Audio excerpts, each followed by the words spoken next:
Hello, everybody. I'm back. Can you believe it? Yeah, me neither. But we've had some more documents. I've gotten more documents. I've gotten more information. Y'all, it's flowing. I'm not kidding. Oh, I'm too comfortable. I better get myself up here and upright.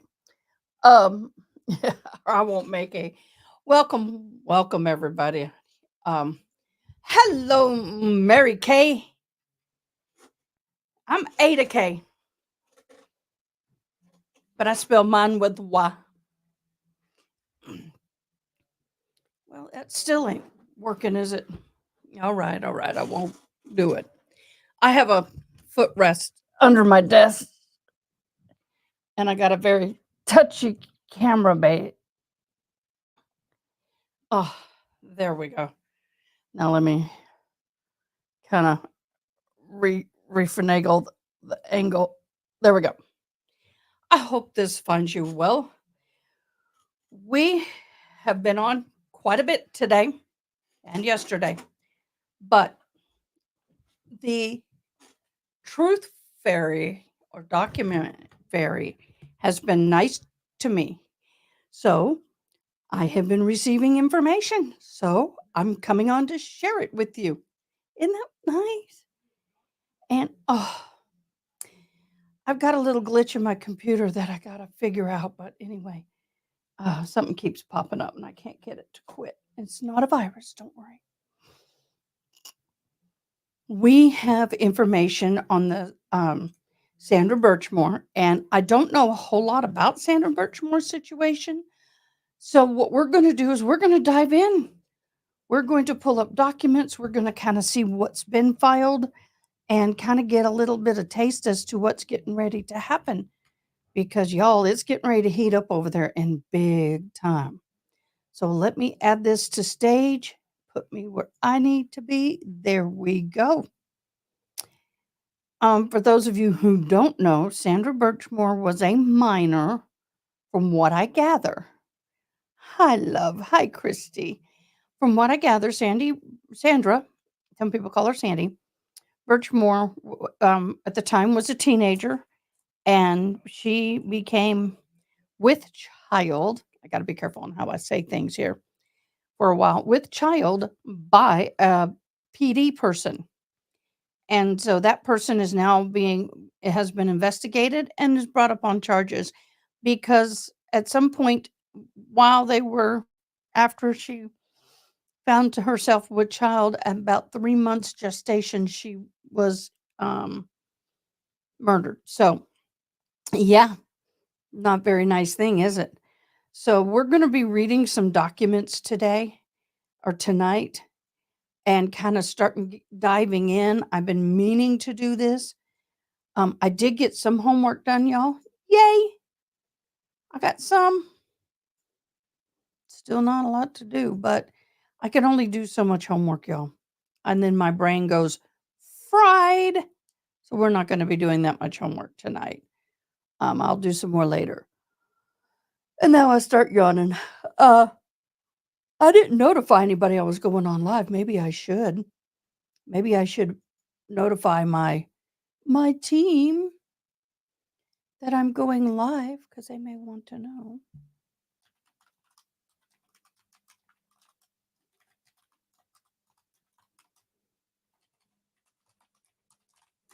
Okay, notified. All is well. So, let's see. Earlier today, we went through Sarah Boone and a little bit of Telus. That was earlier. So, I've been live a lot today, but now we're switching gears and I'm going to start diving into this. So, this here is the police department chief Norma?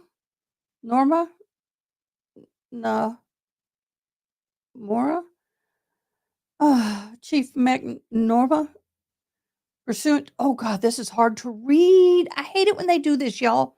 Pursuant to your directive on February 5th of 2021. Oh, easier. Can't wait to get my new glasses. My contacts, I get them tomorrow to try them and see if I can do them. conducted this investigation. I hereby submit the following report into the matter of the unattended death of Sandra Birchmore and into the possible violation of policies, procedures, rules, regulations of the Sutton PD. Yeah, there's going to be trigger warnings big time on this, y'all. Eventually. I don't know. I may pop it up sooner than later. Hello, Ronnie. We're going over Sandra Birchmore. Woohoo! All right, investigation directive. The administrative investigation was conducted to determine any violation of policies, procedures, rule, or regulations of the Sutton PD by any of its employees. This investigation began as a result of the unattended death of an investigation that was conducted by Massachusetts State Police (MSPD) into the death of Sandra Birchmore in Canton, Mass., formerly of Sutton, Mass., and the former participant of the Sutton Peace Explorers program. Investigative reports and evidence in this case was shared by the Mass State Police concerning special relationships that members of the Sutton Police Departments had with Miss Birchmore. Ooh, it's gonna get good. Hey there, Andrielle. Hello, Christy. Hello, everybody. Throughout the course of this investigation, there was an understanding between the Massachusetts, I'm just going to say MSPD, and myself that should any, see, it should be, and myself, that should any evidence be discovered concerning the criminal culpability involving anybody connected in any way of this case, I would refer that information to MSP for further investigation. Oops, okay. Per policy, Chief of Police received weekly updates as to the progress of the investigation and, on occasion, with more frequently when relevant. A, a determination was made in the early stages of this investigation that disclosure of all allegations to employees who would eventually be identified would jeopardize this investigation, meaning we were a little sneaky. And I don't anticipate sneaky pants tonight, y'all. So don't. She's fine. She just been on a lot with me, and I didn't tell anybody I was going on. Throughout the course of the investigation, oh wait, read that. Per policy, chief received. Oh, read that. An approximate timetable was provided and updated as information developed. Some delays in the proceeding of data processing of data were beyond the control of this investigation. Any dispositions or findings were based upon the preponderance of evidence standard of proof. Whoo, somebody in trouble, trouble, trouble, trouble. Introduction and background of investigation. On or about February 4th of 2021, the Canton PD responded to a sudden death. The call originated as well as being checked from blank, the employer of victim Sandra Birchmore. There will be a lot of redactions, y'all. The call came here to the Sutton PD as Birchmore's address of record was 40 Holbrook Avenue in Sutton. Further communication directed that the Canton Police do the well-being check at 3307 Windsor Wood Way at Birchmore had moved there. Reportedly, Birchmore had not reported to work in several days. Never a good sign. Never.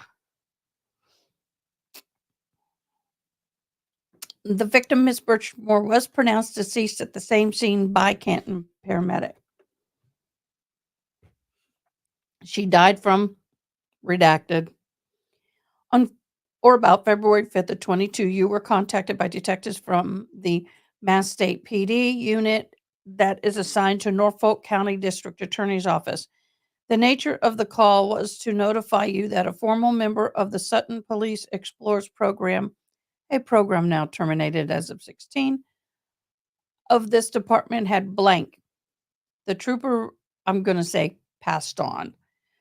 The trooper related to that former police explorer and victim, Sarah Birchmore, has been in a blank relationship. I'm going to say intimate relationship with Detective Matthew Farrell for an unextended period of time. He indicated, maybe abusive, he indicated that on the day Miss Birchmore blank, blank, blank, blank, blank, other troopers in the Canton PD responded as they originally would to any unattended death. The MSP had been contacted by friends and family of the victim, Miss Birchmore, alerting the detective unit to the relationship between Matthew Farrell and Miss Birchmore.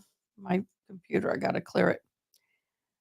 Concerns were blank, blank, blank, blank, blank. See exhibits. We will have to deal with these. It was further relayed to the mass medical examiner's office, took jurisdiction of the body, and later confirmed that the victim, Miss Birchmore, was probably 3 months pregnant. Probably what it says. The preliminary investigation information showed Detective Farrell on the video surveillance of Miss Birchmore's apartment approximately 4 days before she was discovered deceased. Farrell spent about 20 minutes inside the apartment.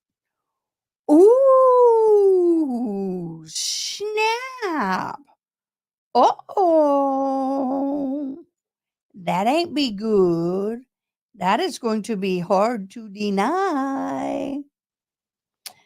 Further investigation by MSP indicated that Miss Farrell had known the victim, Mrs. Birchmore. Mr. Farrell had known the victim, Miss Birchmore, since she was approximately 13 years of age and began a sexual, probably, relationship with her at the age of 15. Y'all. Let me get, I'm just going to put that up just so some people aren't caught off guard. 13 years old, man, with her at the age of 15. The text messaging development from MSP investigation indicated that Farrell had probably blank with Sarah Morcher, which she was the age of 15. In other words, had intimate relations. And that Farrell blank, the substance of the conversation shows that Farrell corroborates his actions. In the investigation by Mass State PD, they did not yield sufficient probable cause with which to charge Matthew Farrell with a crime at that time. After discussion with you, me and it should be myself and the appointed attorney or authority, excuse me, a decision was made to place Farrell on paid administrative leave given the nature of what was known at that point in time. Ultimately, MSP investigation would determine through the Office of the Chief Medical Examiner that the cause of death of the victim, Sandra Birchmore, probably, mm, didn't they rule this as self-harm first and then they redacted that? Analysis of the victim communicate shows extreme dialogue between herself and Matthew Farrell. When Matthew Farrell told her that he had arrived at her apartment, she told him to come up. Matthew Farrell was the last person known to see Miss Sandra Birchmore alive. Given the volume of data, the town authorized the assistance of outside investigators. PI Paul L. Attilian was initially brought in to assist, and we were later bring PI Robert Fries and Michael Bates as an IT consultant. All investigators are retired ranking members of the Mass PD with extensive investigating experience. Much of the initial investigation steps were centered on a PDF document that contained a download of data from the victim Sandra Birchmore's laptop. The laptop had been synchronized with her cellular phone. That is a very good thing for you to have your children do, especially if they're in their, just getting out on their own. Have them sync their laptops and phones together so that, if anything ever happens, you might have some clue. A later analysis of the cell phone provided and the data pulled was less cumbersome and easier to identify users and people with whom the victim, Sandra, was having discussions. Data was provided to me in collaborate format and Celebrate format for easier and more organized analysis. The investigation would later show that Matthew Farrell had a long-standing intimate relationship, I'm sure, with the victim, Sandra Birchmore, and that his twin brother, Officer William Farrell, had a blank. Mhm. Wonder who else is going to come up on charges relationship with the victim, Sandra Birch. If it wasn't bad, they would not have redacted. The investigation also determined by a preponderance of evidence that offered Robert Devine had a intimate, probably, relationship with the victim, Sandra Birchmore. The investigation shows the evidence that blank behavior took place between Matthew Farrell and Sarah Birchmore, and that Robert Devine engaged in inappropriate activity of Michael Farrell and William Farrell as his understudies. What? All right, guys, with my background, I know exactly where this is going, but it pisses me off. It royally pisses me off. And what's making me madder is this page keeps popping up. Contact was made with some participants of the formal Sutton PD Police Explorers program to determine if any inappropriate behaviors, actions, or blank took place beyond what was made apparent through the evidence initially obtained. We also interviewed department members and family members of Sandra Birchmore. Notwithstanding the resignation of any prospective targets of this investigation, interviews were drafted and strategically planned. Yep. To the furthest extent possible, we exhausted all investigated resources. The investigation represents a crossroads between the sanctu- statutory authorized statutorily authorized investigative authority of the MSP detectives assigned to the Norfolk County District Attorney's Office and the appropriate sharing of information in order to carry out the comprehensive administrative investigation. At a point early in this investigation, there was an understanding with MSP still maintained primary jurisdiction over any criminal activity that the administrator investigation could reveal. To that extent, the understanding was that if I found evidence of a crime, I would stop the administrative process and refer this case, as well as all evidence, back to MSP. Hmm. One witness came forward alleging blank by Matthew Farwell. This matter was referred back to MSP. The victim in this case did not cooperate with the interview process. More similar below. I conducted a review of the administrative investigation of Robert Devine that was conducted by investigator Paul White. I reviewed the findings as well as entered the case file. I conducted a personal file interview of blank, Matthew Farwell and William Farwell. Several citizen witnesses interviews were conducted. Exclusive summary. Matthew Farwell has been a sworn member of the Sutton Police Department from March of 2012 until the date of his resignation in April 1st of 22. He was a member of the Sutton Police Explorers Group. During his teen years, he had been designated rank of deputy sheriff within the program in 2002. After high school, he enrolled in the military and later acted as a guest instructor with the Explorers program at the request of direction of Robert Devine. Sandra Birchmore was a member of the Sutton PD Explorer group in the beginning of in 2010 when she was 13 years old. She was on the standby list for the program in 2010, was a member in 2011, and remained in the program until 2016, the year she graduated from Sutton High School. Sandra Birchmore was found deceased at her apartment in Canton on February 4th of 21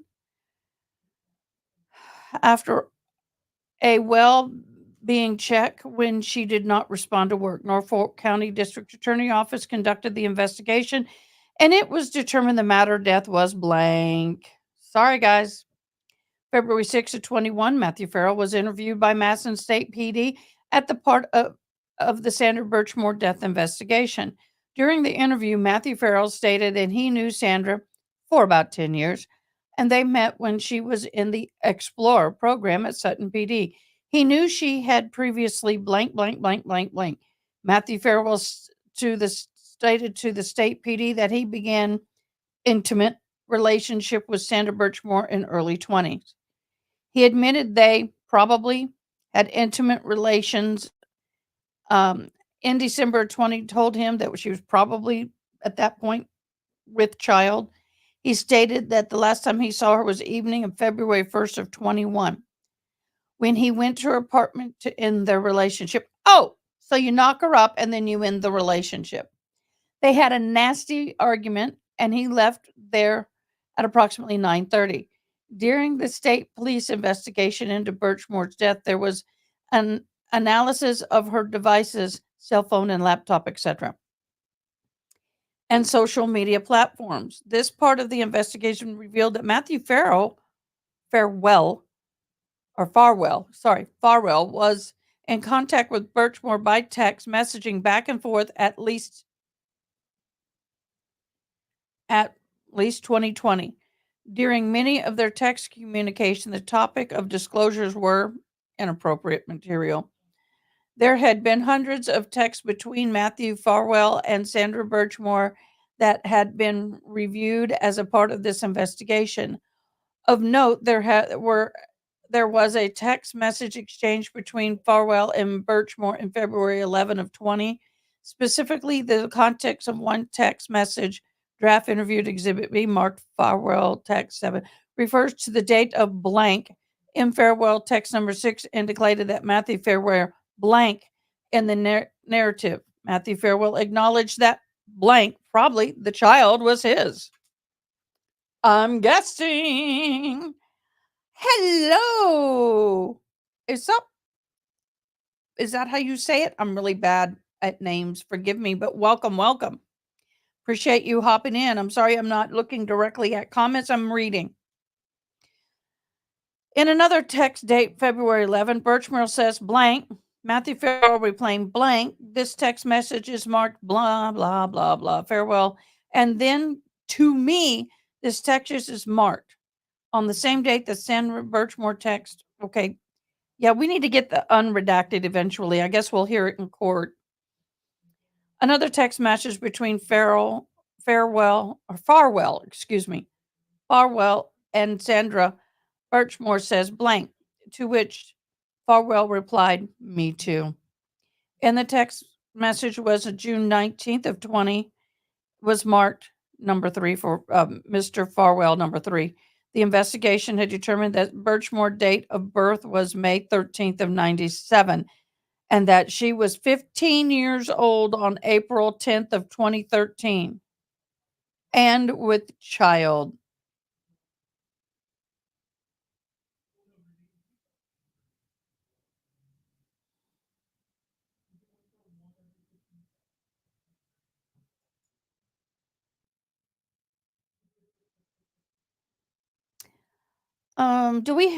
Give me a second, y'all. I got to take care of something.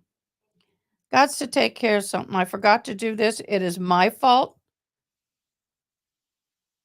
It is my fault. I forgot to pop out my chats. That was stupid of me. Bum, bum, bum, bum, bum, bum, bum, bum, bum, bum.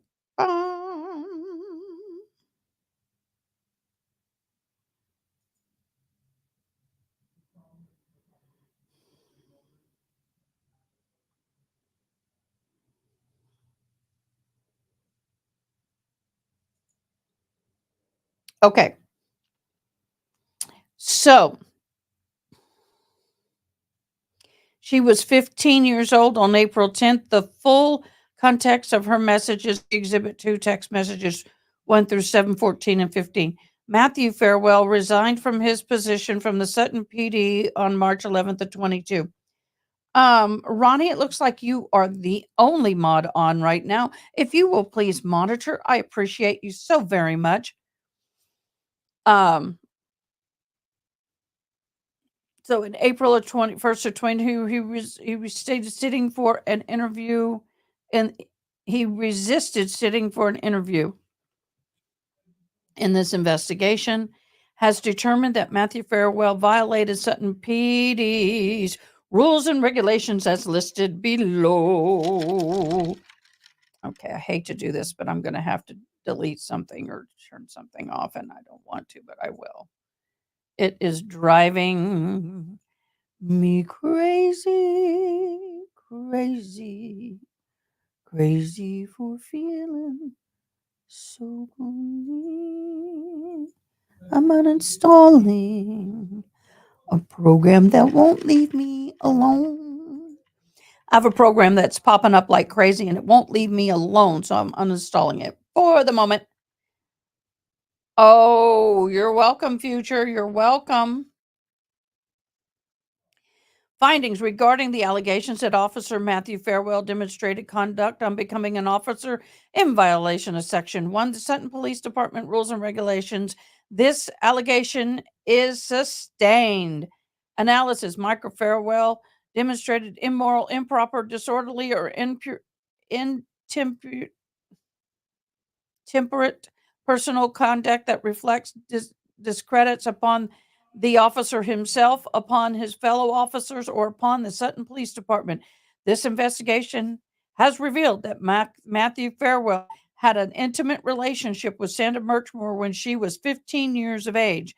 The relationship continued for many years and included interactions and communications while Farwell was on duty for the Sutton PD. Good to see you, future. I've been praying for you, honey.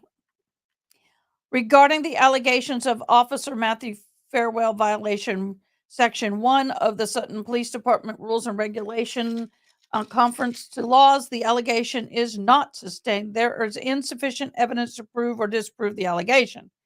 Analysis: the date of February 11th of 2020 and June 19th of 2020, Matthew Farwell and Sandra Birchmore engaged in text messages in which they discuss the date of, I would say, the intimate contact. The content of the text messages indicated that Farwell and Birchmore were intimate of some way. I'm filling in the blanks. Mr. Farwell was sworn member of the Sutton PD on that date. In order to have a sustained finding of the allegation, investigators would need testimony of Sandra, who is deceased. But you do have her testimony. It's on her phone and in her text. Regarding the allegations that Officer Matthew Farwell demonstrated incompetence when he failed to demonstrate sound judgment in violation of Section 3 of the Sutton Police Department rules, the regulations, the allegations is sustained. Analysis: on the date of 7/20, Matthew Farwell failed to demonstrate sound judgment when he engaged in texting with Sandra Birchmore while on duty for the Sutton Police Department. The context of the text messages that he requested Birchmore to meet him on Wall Street blank while he was on duty. Booty call. Regarding the allegation of Officer Farwell was untruthful of the violation in Section 4, the Sutton PD rules and regulations, the allegation is sustained. Morning, Haley Mouse. On February 6th of 2021, Matthew Farwell was interviewed by the Massachusetts State PD regarding the death of Sandra Birchmore. During the interview, Farwell admitted to blank, probably intimate relations. A review of the text messages between Matthew Farwell and Farwell. I keep calling him Farwell. It's the type of print. Sandra Birchmore showed that since go. I can't put my foot down, baby. Get over here. Come on. Over here. Thank you. A review of the text message between Matthew Farwell and Sandra Birchmore shows that he was not truthful in describing the extent of their intimate relationship. By the way, The intimate relationship where it's blank is my words I'm putting in there. So, my humble opinion. Regarding to the allegations that Officer Matthew Farwell failed in his attention and devotion to the duty in the violation of Section 7 of the Sutton PD rules and regulations, the allegation is sustained. Analysis on the date of June 7th, Matthew Farwell failed in his attention and devotion to duty when he engaged in text with Sandra Birchmore while on duty for the Sutton, uh, Stoughton, whatever, SPD. The context of the text messages was requested Birch to meet him at Walnut Street. Is it Stoughton? I may be saying it wrong. You guys reading it with me. I can't wait to get my new glasses, y'all. Can't wait. I get temporary contacts tomorrow. And then when they call me and my lenses are in a week to 2 weeks, I'll get those. William Farrell. William Farrell has been a sworn member of the SPD since March 21st of 17 on the date of his resignation, which is August 1st of 22nd. Thought it was April. Now they have August. Strutton. He was a member of the Stoughton Police Explorers Program for 10 years and had been designated the rank of lieutenant within the program in 02. After high school, he entered the military, later acted as a guest instructor Explorers Program. We've already read that. Sandra Birchmore was a member of the Stoughton Police Explorer Program beginning in 2010. When she turned 13 years old, she was on standby until 20 program in 2010, was a member in 2011, remained in the program to 2016 after she graduated high school. She was found deceased in her apartment in Canton on February 4th of 21 after a well-being check. She did not report into work. We've already read this.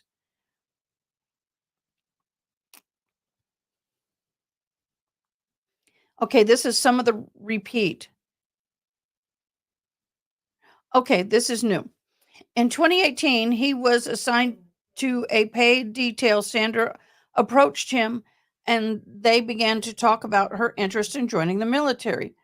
Farwell put her in touch with the Army recruiter and Sandra began to contact him on a regular basis. William Farwell admitted during his state PD interview that he had blank with Sarah going back for about 2 years. Well, I'm going to say inappropriate relations with Sandra going back about 2 years. The relationship ended when Sandra approached him and his family on the 4th of July event.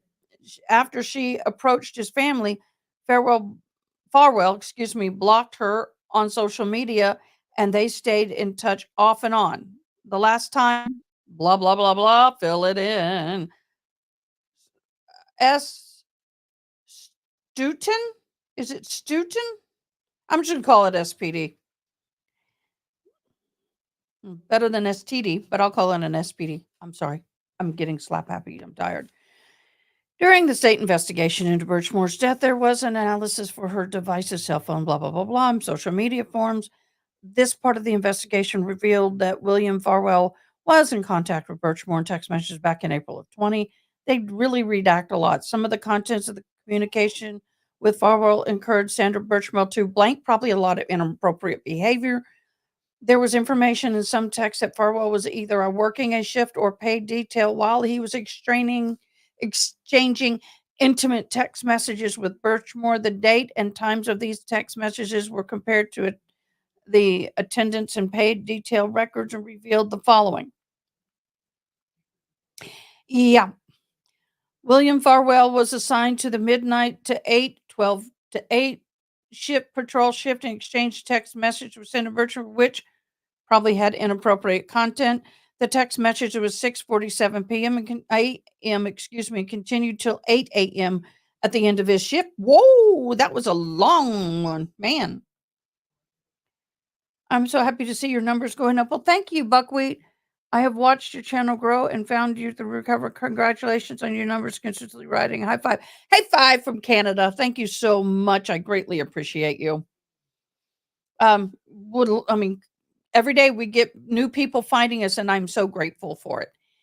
April 29th of 20, William Farwell was assigned to the 12 to 8 a.m. as a desk officer, exchanged text messages with Sandra, which were probably inappropriate in nature. That's why they blocked it out. The text message began at 4:39 a.m. and continued till 8 a.m. For what, 3.5 hours? Did he not have anything to do? Farrell was assigned a paid detail from 8 a.m. to 4 p.m. Inappropriate messages, text messages, which began during his midnight shift, continued throughout the time he worked the detail. Y'all, he should return the money that he was paid for the time that he was doing this. That's my humble opinion. That's tax dollar money. And if you're not taking care of us, then you shouldn't get the money. Just saying. You playing with the monkey, you don't get the money, as someone once told me. I have a monkey. I can say this. William was assigned to the 12 message to Sandra Birchmore 6:42 a.m. till 7:25 a.m. December 21st was assigned to a pay detail from 8 a.m. to 4 p.m. Exchanged messages with Birchmore, which were probably inappropriate. The text message occurred through the morning hours until 1:49 a.m. From what? At 11:04 a.m., Birchmore sent Farwell probably inappropriate explicit pictures. At 11:38 a.m. Oh, Birchmore probably I mean Farwell. Farwell probably sent her inappropriate images. It's long enough.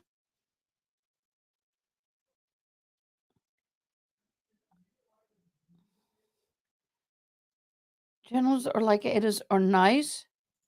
Let me when there are over 1,000 people in chat, chat is almost pointless. Too much to chat actually to read.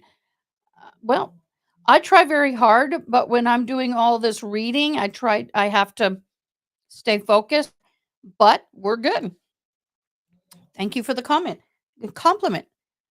Go lay down. My dog is telling me, Mama, it's an hour past time to go home. Regarding the allegations, Officer William Farwell demonstrated conduct on becoming an officer in violation of Section 1, the Sutton PD, or we'll just say SPD rules and regulations. This allegation is sustained.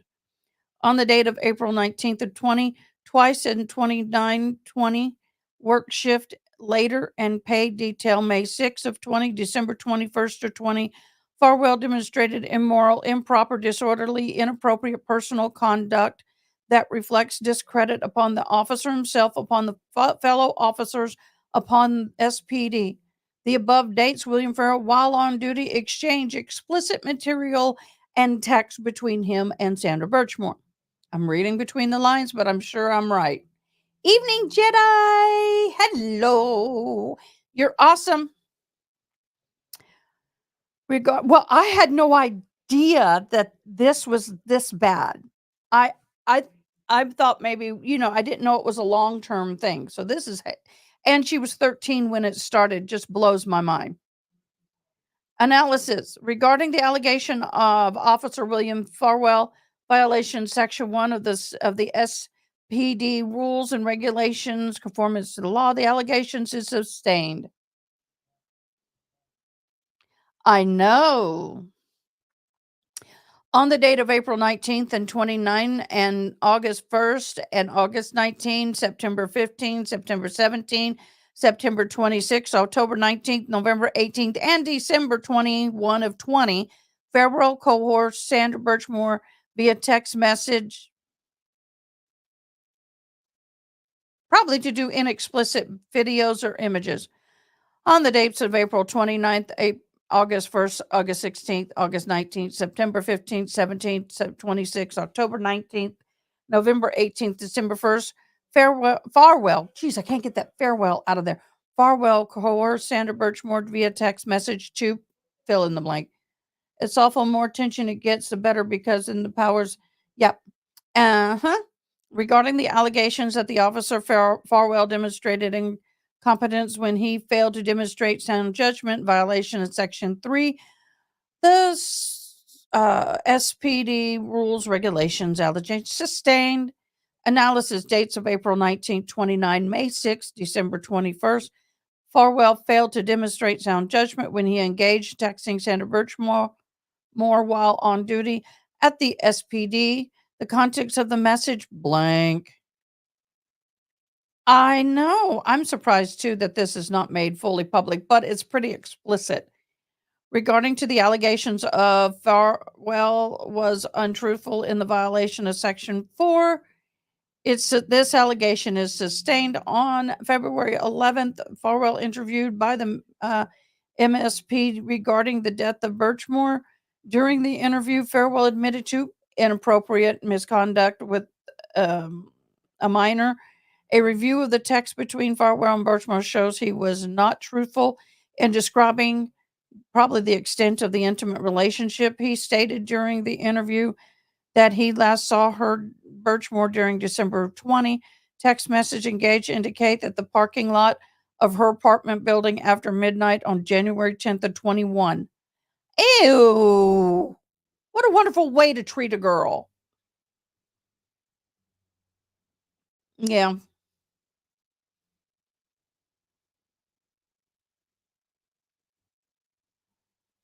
Yeah, exactly, buckwheat. Well, and here's the thing. If he shared, well, unfortunately, okay, I'm going to explain this. You're going to have to read between my lines. If he took a picture, wait, rephrase. If she took a picture of her intimate parts and sent it to him, she could be arrested for production of child inappropriate photos. If he took those photos and saved it on his device and shared them or showed them to anyone, he could be arrested and found guilty of promoting and publicizing inappropriate photos of a minor. So there could be other charges coming, depending on what comes out in court. If he showed it to one person, his goose is cooked. Regarding to the allegations, Farwell failed to attend the devotion to duty. It's sustained on the dates of April 19th, 29th, May 6th, December 21st. Attention duty, engaged in texting Birchmore while on duty. Regarding the allegations that Farwell violated the CIIS, the LEAPS, the NCIC, data entry police of the SPD rules and regulations, as well as the US, I guess, individual user agreement alleged sustained. So he was using things he should not have been. You are correct. Even having then is possession of, yes, exactly. He can be charged with that, and he probably will be. I'm sorry your situation you were in, but glad you had a positive experience. Andrea, don't even use that word, please. Don't even use that word. Those two words together are on the naughty list. I have to remove it. Please understand. We can't even say that. I will get dinged. Yeah, guys, we can't say that. Inappropriate is fine, but flipping a few letters, I will still get hit. Even with cursey words and stuff. So let's be mindful. Thank you. The dates of October 10th, November 4th of 20 conducted a CJIS query on Sandra Birchmore on the SPD computer. So he searched for her. The CJIS query was not associated with any type of official police business. So you can't just randomly search for people. It has to be connected to an official police business. So if you don't have a case, oh well. The censorship is ridiculous and making it hard even to talk about it makes it even harder for perps to. Well, yes and no. Part of the thing is a lot of perps will sit here and listen, and when you say those words, it makes them real happy. I understand it. Okay. Regarding the allegations of Farwell, it was sustained.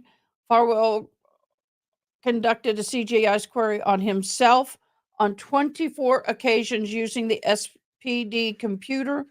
The CJIS query was not associated with any type of police business. The dates he conducted them were October of 17, January of 18, January 20, February of 18, March 18, April 18, May 18, August 18, so yada, yada, yada, yada. That's a lot of searches. So are you trying to see if anybody's investigating you? Because I would be a I would be a nervous Nelly and nervous as a cat on a hot tin roof with that one. Oh, I can demonetize this and make it a members only and have a little more freedom, but I also don't want to give any perp out there any possibility of getting on my page and no. Robert Devine was a sworn member of the SPD in October of 499 until his resignation on August 16th of 22. He was uh, a designated officer in charge of the SPD Explorers program. You're married to an identical twin. I could never consider being. Yeah, yeah. I have a twin brother. That wouldn't happen. Well, I guess some people could do that, but no. Sandra was a member of the Explorers program. We've already read that. She was found deceased in her apartment. We've already read that. Investigated Birchmore was analysis of her device. Okay. Um, this part of the investigation revealed that Sandra Birchmore had sent text messages to William Farwell informing him that blank Robert Devine. She also sent William Farwell blank, probably alerting him of her and Robert's inappropriate activities and sent inappropriate photos as well as proof of thereof. The investigation later revealed that there was a direct contact between Divine Birchmore by Facebook Messenger between November 22nd of 20 and February 1st of 22. During the time of their Facebook Messenger communications, the nature of the conversation was that Divine and Birchmore blank, blank, blank, blank, blank. There was at least one incident where they met and Divine was on duty to blank. So inappropriate communications and a physical act. Findings regarding of the allegations of Robert Divine Incorporated failed to demonstrate sound judgment. It was sustained on December 21st. Robert Devine failed to demonstrate sound judgment. He was engaged in Facebook Messenger communications with Sandra Birchmore while on duty with the SPD. The content of the text messages was that the request of Birchmore to meet him at the Chateau restaurant. How much liquor did he give her? Contributing to a delinquency of a minor, maybe? Regarding the allegations that Divine was untruthful, a violation of Section 4 of SPD rules and regulations, it is alleged this allegation is sustained. On April 8th of 22, Divine was interviewed by Paul L. Itilin. Okay, I'm just going to go Paul and Robert Fries at the MPTC Training Academy in Randolph. Mr. L and Mr. Fries were acted as delegates from the chief of police, Donna McInn, during this interview. During the interview, Robert Devine consistently denied that he had any type of contact or relationship with Birchmore. When informed that this stage of the investigation we hadn't found any direct communication between Devine and Birchmore, he replied, "Because you won't find it."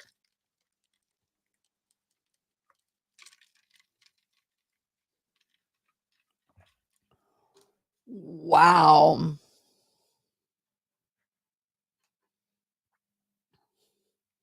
Regarding the allegations of Divine failed in his attention to duty, devotion to duty, it's sustained. December 21st of 20, Robert Divine failed to demonstrate attention to devotion duty when he engaged in Facebook Messenger communication with Birchmore while on duty for the SPD department. The contents of the text was that he requested Birchmore to meet him at the Chateau restaurant for an intimate hookup, I'm sure. The communications indicated that Divine arrived at the Chateau restaurant and Birchmore was on her way to meet him there. And investigative actions. On February 23rd of 21, I opened a case filed as a collection point for the case investigation. I queried all records pertaining to Sandra Birchmore within the department in-house computer database known as the IMC. After receiving all records, I administratively locked access to these records with an exception to access by Chief, myself, and Detective Sergeant O'Connor. He needs to learn myself and not me.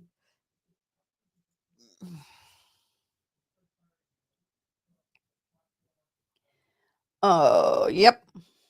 It's not good. Okay. I gave verbal directive to Detective Sergeant O'Connor that if any record request came for Birchmore, that the chief or I were to be notified. Finally, you used the word right. February 24th of 21, Detective Matthew Farwell, yeah, I said it right, was placed on paid administrative leave. I was assisted by Detective Sergeant O'Connor, and at the time, Detective Farwell turned in his equipment and department property and was ordered by memo for administrative leave. On February 26 to 21, I took the IMC access control thumb drive from Farwell, and he had retired executive assistant Mary DiCastro verified that the thumb drive was in fact an IMC access controlled drive. Miss D verified it was. The disk was kept in a box that's secured in my office. What's your problem? I know. Go lay down. Go place. Let me give her a little tea. My mouth is getting dry. Give me a second. Go place. Go place. Go around. Okay. Oh. On March 2nd of 21, I prepared an inventory of the property for Matthew Farwell and left the memo for you. On March 15th of 21, I received communication, blah, blah, blah, blah, blah, blah. He was sending documents that included letters from victims, Miss Birchwell, and other communication that blank forwarding to me for the purpose of cooperating with the Department Internal Affairs investigation. On Tuesday, March 16th to 21, I left a message blank, blank, blank, blank.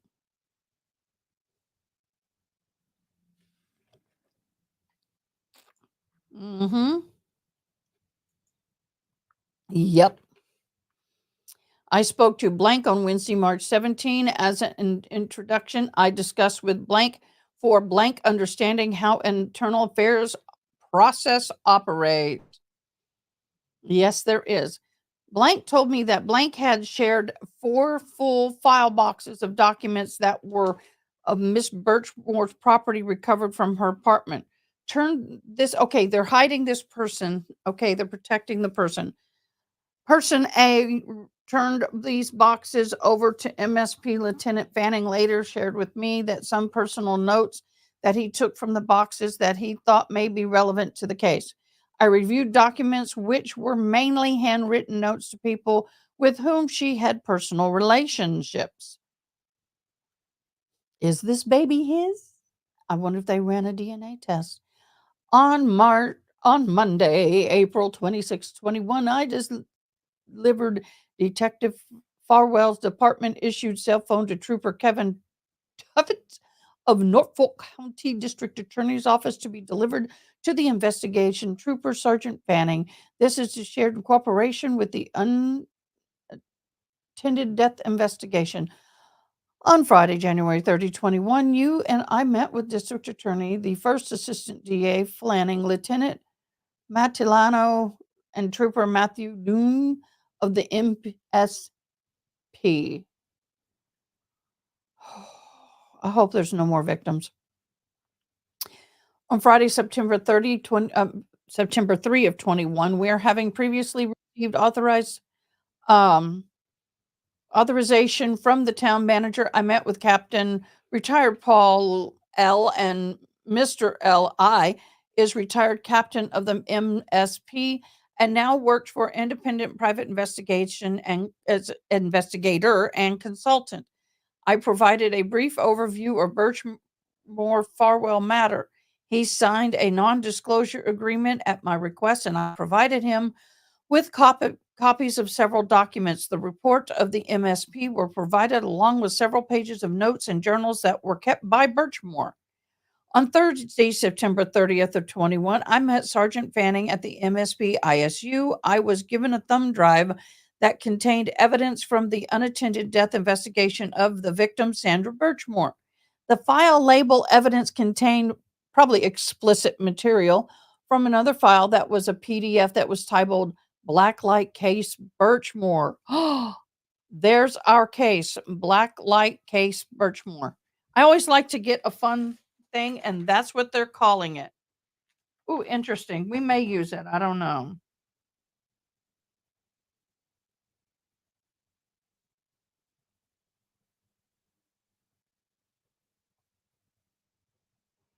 We'll see if I use that. This file contained 50 pages of 50,000. Sensei, over here. I need my foot. Thank you. 50,000 pages of communications were pulled from Birchmore's computer. The computer had been synced with her cell phone. The files were conversation, text messages, iMessages, various forms of communication with her contacts. The documents were challenged to review, and that it was not a chronological order, and messages were duplicated. Hey, Miss Sneaky, you snuck in here.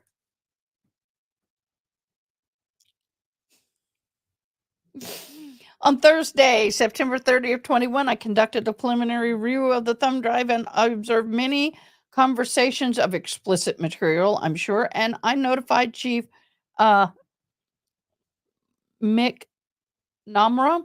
I got it right, Mick Namra, and the town manager, I think, by email, and that I would view the files for this nature for investigation purposes. Oh my gosh, can you imagine him viewing these images and these explicit materials? I mean, this guy's going to need a shrink for the rest of his life. On Tuesday, October 5th at 21, I met with Paul L. and requested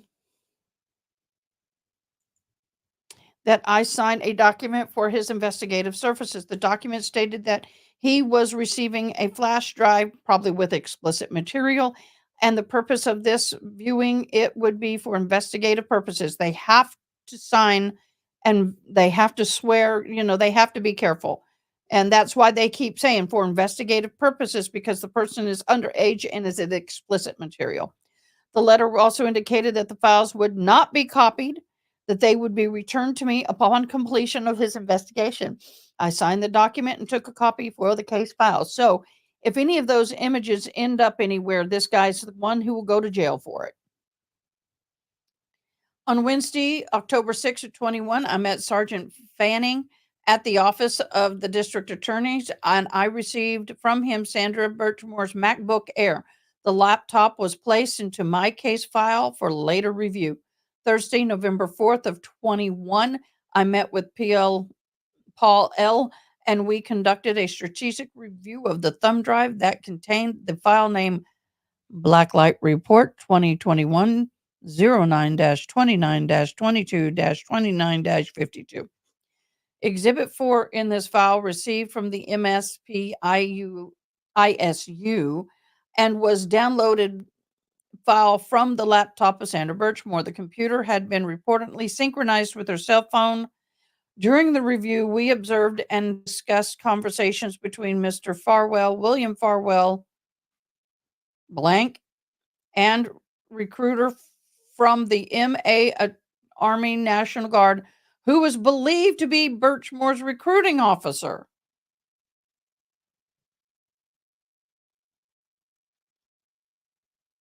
Yep, that's what I say. We identified conversations that would be of interest to the U.S. military. We also noted that there were photos and videos, probably of explicit nature, and that had been exchanged between Birchmore, William, and Farwell. So recruiter for the military was a part of this. Oh, for Leavenworth, here we come.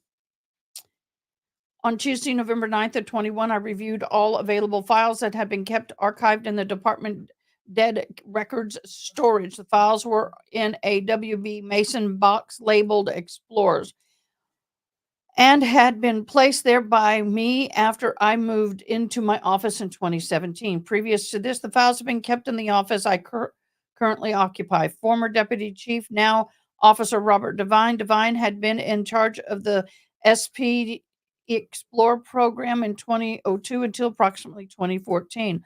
Among the students in the earlier cases were Matthew and William Farwell, the twins. And later, Birchmore. I located paperwork that had these names on it, as well as class syllabi and other related documents that could be further used throughout the course of this investigation. Whoo! On Wednesday, November 10th, I concluded the review of all related documents. On December 2nd, Paul met and continued the investigation. On December 7th, I met to confer with blank, and I served notice that the blank I would be a witness in this case. I discussed in limited scope the case without citing names or involved or personnel and spoke in general terms. I advised him that a subject of this investigation had procedural due process rights, and that I am also bound by the confidentiality of the policy concerning internal affairs. I discussed that inappropriate behavior had direct or so and so had direct knowledge of the relevant parts of this investigation and that he is a material witness. I discussed that he would be allowed to bring representative of with him for the witness interview. Blank inquired if he should place blank on administrative leave. I told him that in my opinion, no, he should not do that. I also advised him that if during the course of this investigation that person blank were to turn from a witness to a subject for any reason, I would inform blank as to the change in the scope. Blank inquired about knowing in the future of the broader scope of the investigation. I responded that giving the most recent uh, changes with the police reform and POST, that he would likely be able to receive an let me come up, redacted copy of the investigation report when it is complete. Wow. Hey, y'all, we got a lot of people here. Got a lot of people from all over the world. Thank you for joining. We got a lot of pages. This is very in-depth. On Thursday, December 9 to 21, Paul L. and I met and continued his investigation on several dates throughout the investigation. Paul L.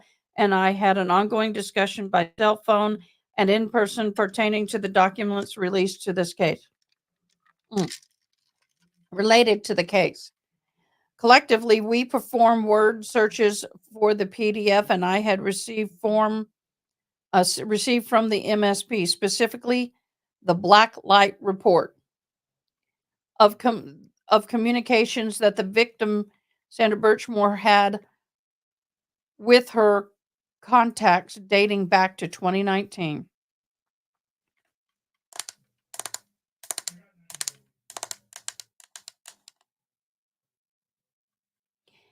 Yeah, she was on there too with the telecircus.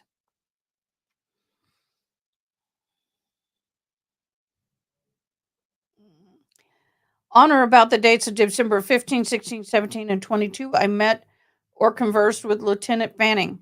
Note that Fanning was promoted to lieutenant in the month of December.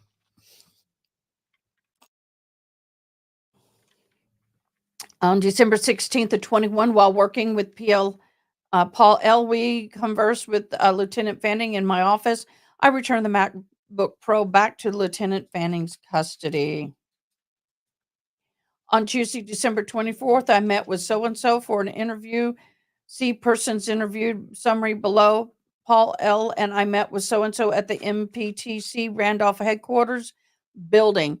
I had previously arranged for the use of the room in the building. Blank was accompanied by blank, blank, blank, blank. After some small talk, I inquired if Blank had any idea why he was being interviewed. He said no. I informed him that he was under investigation concerned in the matter of Sandra Birchmore.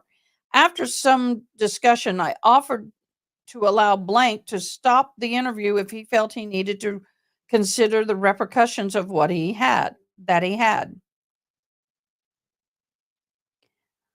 We began the interview at approximately 10:30 a.m. After about 30 minutes of questioning, Blank asked me to stop the interview for a break. I consulted with Blank. I asked to stop the interview so he can consult further with representation. I obtained the name of Blank and the blank typically used. I ended the interview advising Blank that he should communicate with only the attorney on this matter. I told Blank that I would arrange for another interview through the blank, whatever that attorney is going to be. That's right. Both Farwells are twins. They're identical. Well, identical means chromosomal, not always physical, appearance wise. You can have variations appearance wise, but still have the same chromosomal, identical chromosomal things. Okay. I communicated with Blank on December 21st and 22nd and 21 about the outcome of the first interview and arranged for continuation of the interview on the week of 12/27 of that same year. Wednesday, December 22nd, I met with Lieutenant Fanning of the MSP and received the data files from Birchmore's computer. This version of the data was exported into Cellbrite data management program. Wednesday, December 22nd of 21, I received my request and all available pet adoption files. What? I received at my request all available PET adoption files from blank. They had been previously stored at the SA. Oh, animal control shelter. Okay. I didn't have an animal report on my bingo card. Wow. You guys, I'm sorry. I hope you don't mind. I'm not trying to ignore you guys. We just got a lot to go through, and we're going to start getting a lot of stuff happening with this case, and I really want to get caught up. I attempted to locate adoption papers where Sandra Birchmore adopted a cat from the shelter 2 to 3 years ago. I conducted a complete review of the files and were given to me. No such document was located. Files were returned to the ACO. On Tuesday, January 11th of 22, I received confirmation via email from Blank that we were to meet at the MPTC Randolph for continuation of the first interview. The meeting would take place on Thursday, January 20th of 22. I neglected to confirm the arranged date when Blank as such the interview was rescheduled. PL Italian and I continued the investigation for several hours. Between January 10 and 11, I made contact with Lieutenant Keith Heffernan of the MSP Crime Scene Services Division. I requested a forensic analysis of the couch that was located in the blank after the lieutenant received authorization to assist with this administrative investigation through his chain of command. We arranged for the unit to respond on Friday, January 14th of 22 at 1000 hours at the blank. Paul L was also authorized to attend and participate. Oh, you look so cute. I wish I looked that cute when I did that. I don't look cute in scarves. I look like a potato with a raisin. On February 14th of 22, love, you don't have to keep doing this, but when you are in your chair, can you please do the comments pretty, please? Because I can't read this much and keep up. I'm like, phew. Identical twins are from one fertilized eggs and split into two, and they grow into the same sac. Non-identical twins are separate eggs and fertilized, and then they grow. Okay, yes. And do you know what? But Do you know that I have a twin brother? And people will ask, "Are y'all identical?" And this is my response. Last I looked, no.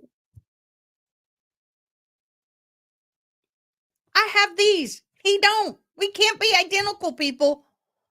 You mean, do we look the same? I'm sorry. It's a twin problem. Okay, on Friday, January 14th to 22, Detective Lieutenant Keith Heffernan, and of MSP Crime Laboratory and Forensic Technician Jennifer Preisig. I don't know.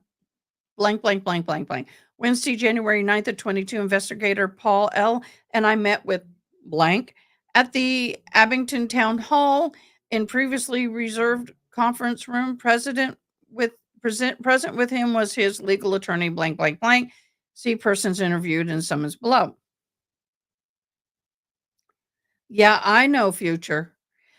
Thursday, the 17th of February, 22, I discussed with Patrolman Union President Barbara pertaining to the notification of an interview with Officer Matthew Farwell on Friday, February 18th to 22. Okay, so he had his union rep with him or his attorney. The President Barber agreed to accept Farwell's interview notice, and be he was to be hand served him the notice. On February 22nd to 22, I received an email from attorney Patrick Hanley, who represents Matthew Farwell. Attorney Hanley confirmed that the interview date was March 7th.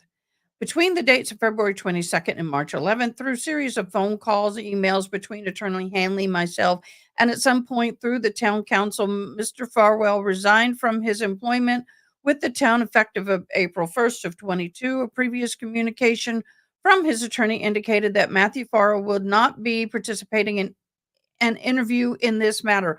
Upon receipt of registration letter, Chief McNorma, well, Mick Namra, is it Namra? I guess, had the registration stamped by the town clerk, Stephanie Carrara, or Stephanie. The official receipt by the town on March 11th of 22. Interview was drafted. Had Matthew Farwell been interviewed, he would have been asked a series of questions as detailed in Exhibit 2. On March 28th of 22, I left a message for witness blank inquiring that the schedule and the interview for the investigation blank later returned my cell phone call and scheduled an interview for Saturday, April 2nd at 10 a.m.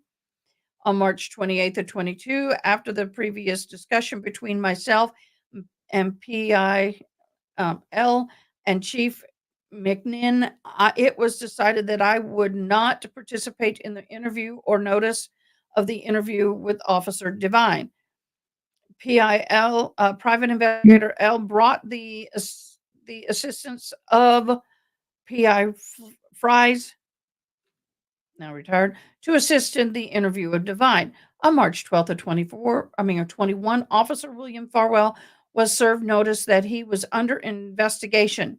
Note, William Farwell was at the time on military leave detailed to the MA Army National Guard Unit and had been deployed since for several months. His anticipated return off duty date was May through July of 22.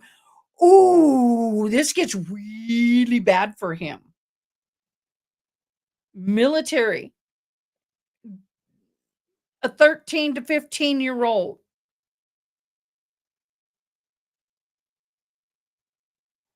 Jedi Jess, thank you. McNamara. It's hard for me to read being dyslexic and I don't have good glasses. So I can't. Tomorrow I get my temporary contacts to see if I can do them. And if I do, I'll be getting contacts. And then my glasses, I'm just waiting for the lenses. So this is a struggle. But McNamara, thank you. See, now I can read that, Jedi. Thank you very much. Forgive me for the mispronunciations. March 31st of 22, I made contact with blank in attempt to get a contact number for blah, blah, blah, blah, blah, blah, blah. I later received a call back from blah and blah's cell phone number to me. I then made contact with blank by cell phone. We spoke briefly and arranged to meet for an interview early next week. blank, he or she was at work at a work event and requested that we communicate via text to arrange the date and time to meet at her. Uh-oh, they didn't black that out, at her blank home, and she worked from home. Okay, so they kept taking out he or she. Next week she was at work, and then they leave this. See, that's redactions aren't always 100%. And so we gleaned that the witness is a woman. I wonder who the woman is. Hmm. On April 4th of 22, it was determined based on the review of some of the evidence that Private IL, and I obtained that Officer Devine should be placed in paid administrative leave. A decision was held with T.M. Robin Grimm, Chief of McNamara, and myself in the town manager's office on Monday, April 4th of 22. I provided an investigative update per the SPD internal affairs policy. Relevant to the description, a decision to place Officer Devine on paid leave was evidence received during the investigation showing that big blank, probably is the department manager.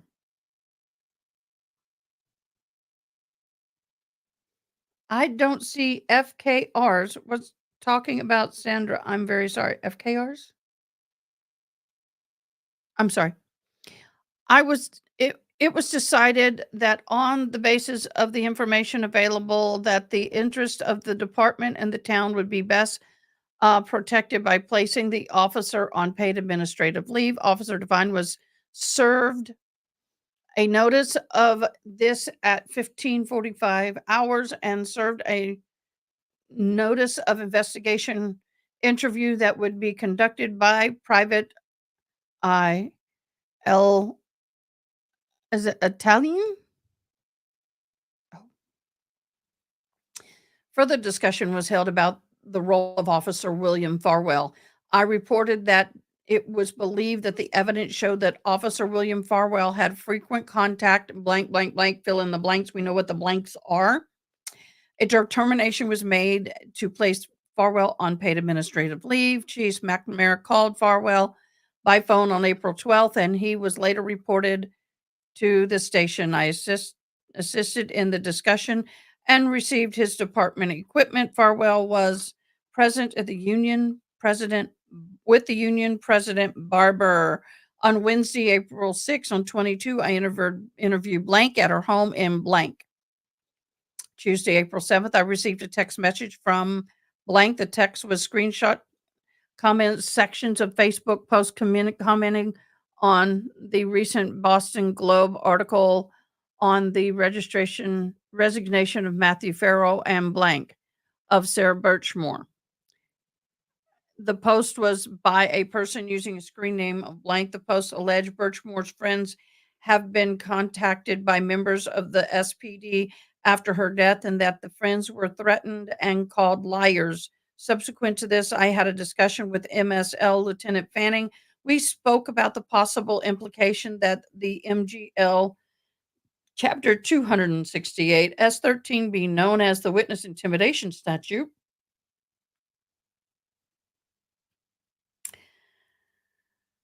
We resolved that it should any witness describe a violation of this statute that I would inform Lieutenant Fanning of the relevance. Friday, April 8th, I identified blank, blank, blank, formerly of blank, blank, blank. I located a cell number blank and left her a message. At approximately 13:25 hours, I attempted to call again at approximately 1800 hours and did not receive a response.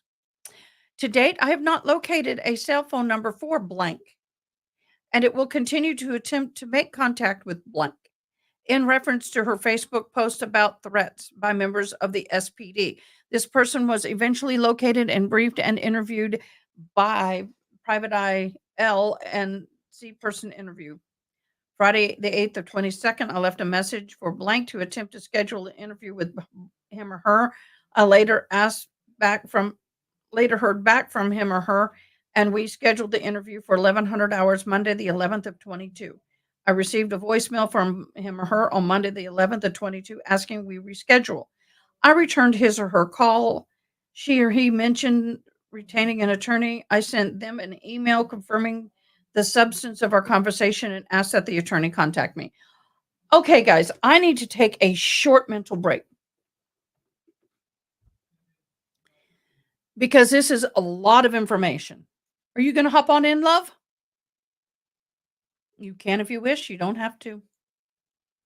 I can't hear you. Hold on. Let me get this recentered because I'm having to change things so it looks like I'm reading towards you and not away from you. Okay. Yes, ma'am. Hi. Yeah. Sorry. Hey. Hello. I just wanted to make sure my dogs were going to be quiet for just one moment. Yeah. How are you FKR, what is doing? that? That's a lot of free Karen Reed. Oh, the free. We got Thank you. Thank you. Thank you. I did I watch did some of not that. get Forgive that me. at first either, but everybody else is way up on things, so thankfully everyone else has updated us. I just didn't want to put it up because you're getting to the end of your page. Place. Get. Love you. Well, my thing is I So, watch some of it, but when I'm in this mode and I'm reading about all of this, my brain's just not engaged on somebody else's stuff. Yes, free Karen well, Reed. I'm ecstatic. there's so many words, but it's like there's so many blocks of black. It's like that Onion article when they're like silly CIA has been highlighting with Sharpie again. It's sorry, it's just a satire article, and so I always think of it, and it's like, oh, silly CIA has been highlighting with Sharpie again. Yay! Redactions definitely hurt the brain because your human brain is just definitely used to reading a full sentence or a full thought, right? And when things start to get left out, it messes with your brain. It just legitimately messes with it, right? So, um, this is really hard mental work, or it would be for me anyway, because I just like complete thoughts.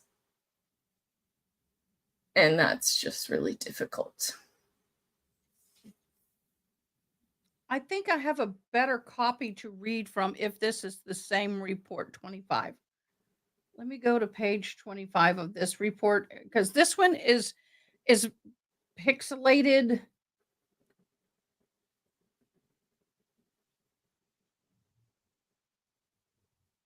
Yes, it is. So I'm going to read Oh, great. I'm going to close this one. Fantastico. Yes, I'm closing this one. I'm going to move this one over here. It is going to change the way the view is a little bit. I apologize, guys, but it is so hard to read this if you're not able to. Oh, that's so much easier. Oh, gosh, yes. Let me share Minnie this screen. Mouse's family has a very impressive history of twins in their lineage. Haley Mouse, that is impressive. Your mom's nan had identical twin boys. Your mom and dad had identical twin girls. And your dad's twin daughter had identical twin girls. Yeah. No, thank you. That's No offense. shenanigans happening right there in your adolescence. Please forgive me when I say this. I'm a twin. I didn't want twins. I know what we put our families through. I did not want twins, I'll be honest. Haley Mouse was saying that they did have twins that seemed to a lot of the time be of the same sex, though. So I think it would be a little bit easier to get in trouble with like a sister and another sister. You know, like you might have a few mutual friends, and say two brothers might have some mutual friends and might get into a bit of mutual trouble. be right back, y'all. Mhm. I'm sorry. That's my theory anyway.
I'm sorry, guys.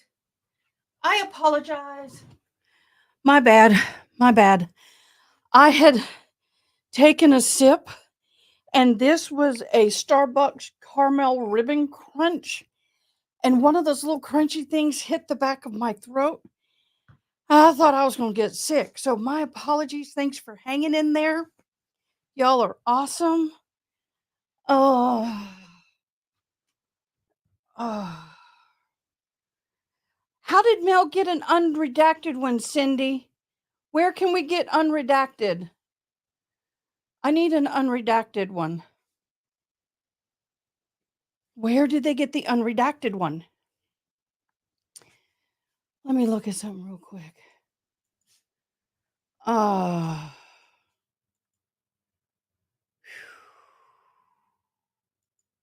My apologies. I just didn't want to be coughing in your ear. How did they get the unredacted one? Hmm. Interesting. Well, we'll keep working on it. But do you know what, guys? Truthfully, not everybody can handle all this information with all of the explicit. So I wouldn't mind having the unredacted, but I think for now this is good enough because it gets pretty nasty. Well, if anybody knows how to get the unredacted one, okay, I'm ready. Let's go on. I don't know if you heard me. Um, I had inhaled a bit of caramel crunch and it hit the back of my throat, and I thought I was going to get sick. I'm glad you did not get sick. Thankfully, no, did not hear you or anything. There was a I'm dog sorry, I alarm just going left. I off. was like, gotta go. Be back. Yeah, no, I had a dog alarm going off over here, so it's hard to hear anything when that happens. Oh. By the way, I'm looking sideways because I have my monitor for this page over Oh here in the yeah. documents in front of me. Okay. Um, on Monday, April 11th of 22, I spoke to Blank. I informed them that who the witness in the case. After a brief discussion, we arranged to meet at MPTC at 10:30 on Wednesday, April 13th of 22. PI Fries assisted me in interview of Blank. Thursday, the 14th of 22. Yes, thank you, Haley Mouse. I was contacted by Lieutenant Fleming, MSP. Blank informed me, he or she informed me that they identified someone had called the MSP duty office. When Lieutenant Fanning returned the cell phone, reported that they had been a police explorer in the earlier years of the program. They described that Blank had observed inappropriate behavior by Divine and Farwell brothers, as well. While they served as instructors in the program, and Blank indicated that there had been some hugging, kissing, and inappropriate contact in a closet. Also stated that there were suggestive statements to the effect of, come back and see me after you turn 18. The other such activity suggested Blank Lieutenant Fanning, and was to brief the ADA in charge of sexual assault in the matter and get back with me as to the statute. Y'all, this person knew about it, should be brought up on charges too. If you, since they go lay down, if they suspected it or knew about it, why are they too not being brought up on charges? They didn't report it. What happens in the closet doesn't always stay in the closet. And you were right on that. Let me see if I can make this negative just a hair. Get this more. There we go. ADA in charge of sexual assault in the matter and get back with me in the statute of. On May 22nd, 22, Monday, I received the name and the contact number of Chief McNamara for blank, who identified herself as blank, reported that she had an incident with Matthew Farwell in August of 21, and that the matter may have been involved a crime on the part of Matthew Farwell. Ooh, this is new, isn't it? I called blank cell phone number and returned my call on the same afternoon. We spoke on the recorded line. Blank reported the following as described. Oh man, no.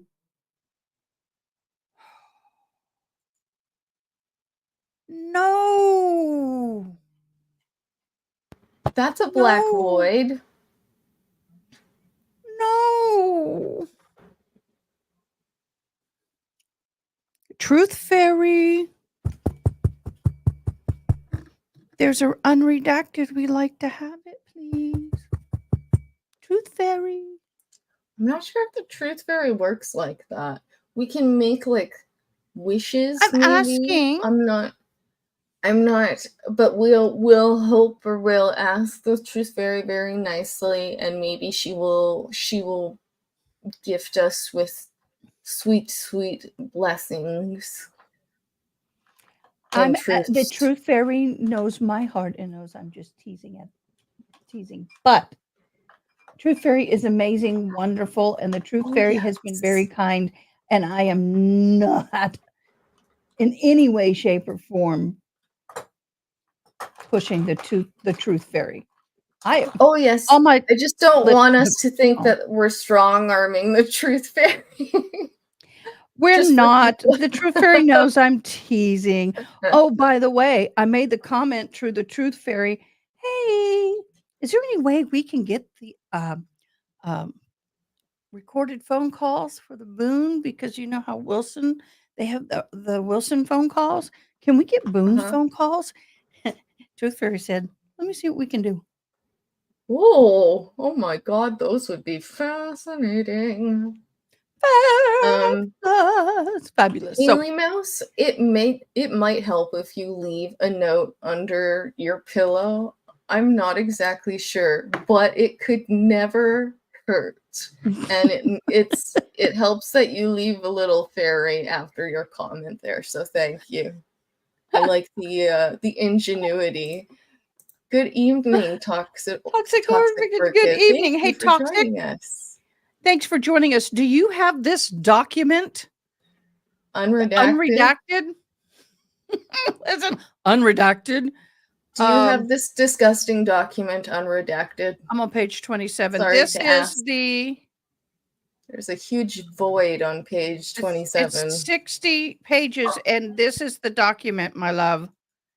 Do you have this unredacted? Hi, Out and About with Diane. Thanks for joining. Good evening, Diane. Or, well, it's not evening for you, but hello, Diane. So if you have the unredacted, can you please drop it in Discord, and Miss Sneaky will keep an eye out? Because there's a massive void on page 26, 25, 26, 27. 27, yeah.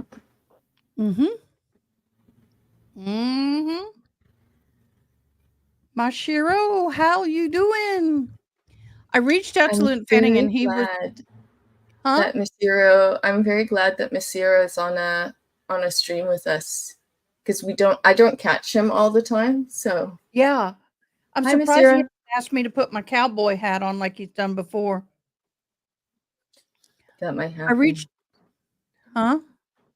That might happen. Did I you know, know right? somebody new was watching from Sweden earlier today? I know we had a lot of new people today. Yeah, it was very, very nice. Girl. I like the figuring out the new different countries. Anyway, sorry. I just wanted Yes, to. it was great. Mhm, Oh, I'm with you 100%. I'm trying to change this up to where I can see you a little bit better.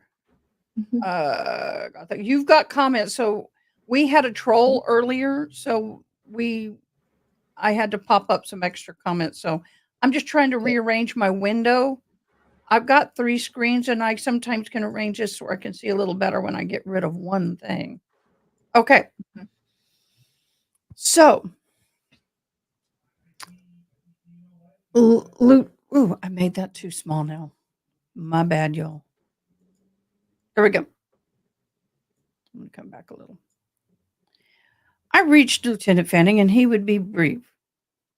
He called me back after consulting with his chain of command and told me that Trooper Colleen Prince would be reaching out to me following upon this allegation. I received a call from Trooper Prince, right? Or Price, on Tuesday, May 3rd, about this allegation. I had delivered an information packet to Trooper Price at the Canton PD of NCDA on Tuesday, May 17th of 22. I was updated by Trooper Price that she had not successfully made contact with blank to arrange for an interview. Trooper Price indicated that she would contact blank to the call goes directly to voicemail. Uh, did you want the hat tonight? If you do, great. If you don't, fine. No problemo. On Tuesday, May 17th, I met Lieutenant Fanning and I thought I was going to sew and an ass. An associate PIL. I've been reading a lot. Named Michael Bates, MSP, Detective Sergeant retired. Michael Bates owned a counseling company and specializes in the forensic of internet technology. Mr. Bates, along with Private Eye L and Private Eye Fries, met at the MPTC in Randolph on May 17th, 22, a Tuesday, for strategy and planning discussion.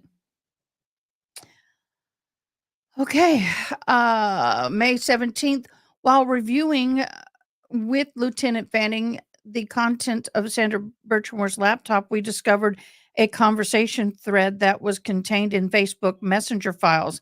The content appeared to be either a blocked or anonymous Facebook user. Based on the contact and the context of the conversation, the user appeared to be Officer Robert Devine.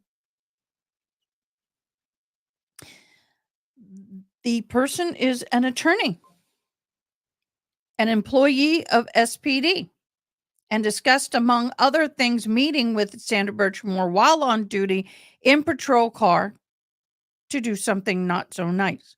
The conversation discussed meeting locations in town. Sandra also discussed blank with Facebook user who was believed to be Divine. After further investigation, the Facebook user was identified as Marty Riggs. The entire exchange is detailed. Thursday, June 2nd, I met with blank, blank, blank, blank, blank. Spoke with her briefly and inquired about the digital imagery of Sandra Birchmore apartment during the 2 months that she was a tenant. This is probably the manager at the apartment complex. I also asked about payment records that she may have had. She looked up what Sandra had in her file for her. Whatever this is that I am reading, if there's an FBI report that's 60 pages long and is non-redactive, I'd love to have it, babe. Cindy, now that we're starting to learn the whole story, I think you're right. I think John O'Keefe was one of the few officers that may not have been crooked between Canton and Stoughton. And he may have been one of the Canton cops that was not willing to be part of the old boys club. So that makes a lot of sense to me. Yeah. On Monday, June 6th of 22, I provided Private L with 4 investigative files. He was to conduct what? Oh, sorry. I saw this comment and it's just Oh, it's he just was to conduct struck me interviews as of these funny. individuals. We were to discuss the scope of the interview. On Tuesday, June The 7th, jokester. yeah, Sorry. I met with Lieutenant Fanning and received a 64 gigabyte thumb drive of data pulled from Sarah Birchmore's 2 cell phones. Now we're talking 2. This is the first time we've heard of a second cell phone. The format was in Cellbrite Reader and is more legible and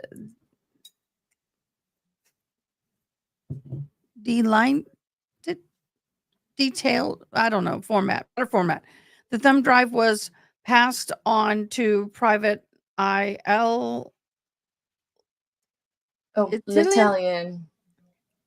I can't. L'Italian. It's a Italian. weird, yeah. That's the dyslexia kicking in. It's like Mm. L-I-T. Is it L-I-T, L-I-L-A-L-I? Yeah. And You was remember that Private name I L. couldn't say yesterday, but I could say it with another first name in front of it? Sorry.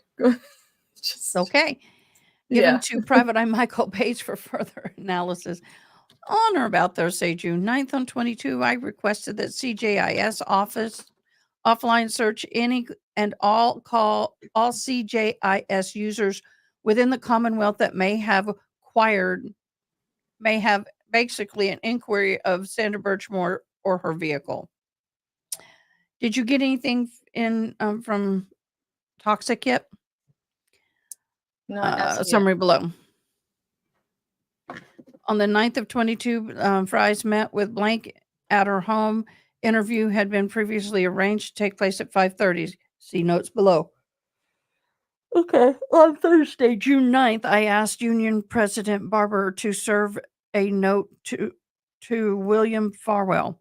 The following day, I received a confirmation and request that the date of the interview be pushed back a week on behalf of the town. I honored the request. On Thursday, June 14th, 22, President Barr came to my office indicating that Farwell had previously spoke to him about his interpretation of the USSERA Act and that he had located a staff investigator from the USDOL. He provided me with the contact information and asked that I contact the investigator, William Coughlin. On Friday, June 10th, I received a response to my offline search. Response would be limited to Stoughton. I can't say that. Stoughton. It's a really weird one. On Ian Rumco's chat. It didn't. Yeah, it's Spell Stoughton. doesn't. And Make my head hurt. it's spelled so I was right weird, when I was and saying Stoughton at first. Well, and I could not see it and pronounce it right. Thanks, Jedi Jess. Yeah. So it was a hard one for me, but Stoughton. Yeah. Apparently. Stoughton. Down. All right. Stoughton CSA data usually. Okay, where was I? Okay. I discussed with the CJIS director process for obtaining a statewide information. I then submitted a second request for an offline search for all inquiries on CJIS user Matthew Farwell, William Farwell, and Robert Devine.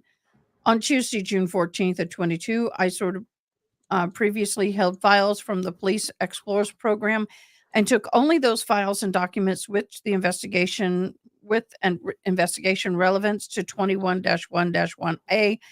All old files were archived in the dead records room in the basement marked Police Explorers Old. Tape shut in the event that future need arises for further review of these files.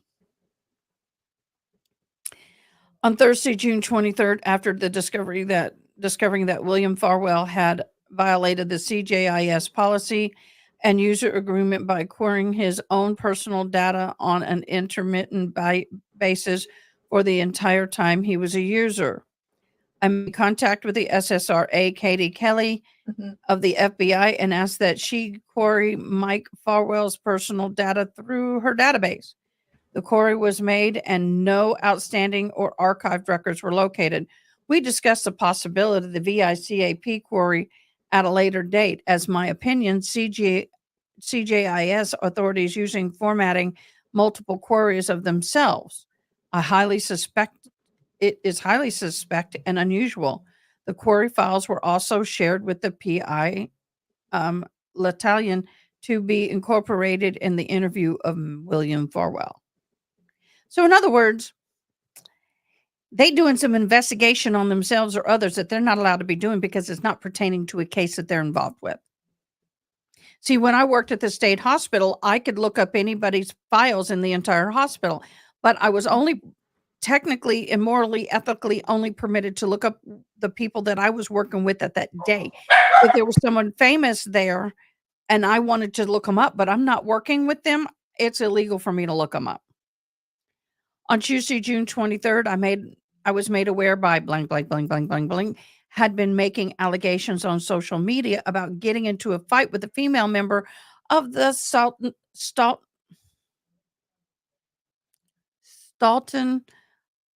Police Department last week. I asked Blank to send a message to the user Facebook Messenger from Staunton Police Department Facebook page. The feature would not function or allow the message to be sent. I reviewed Facebook for Blank.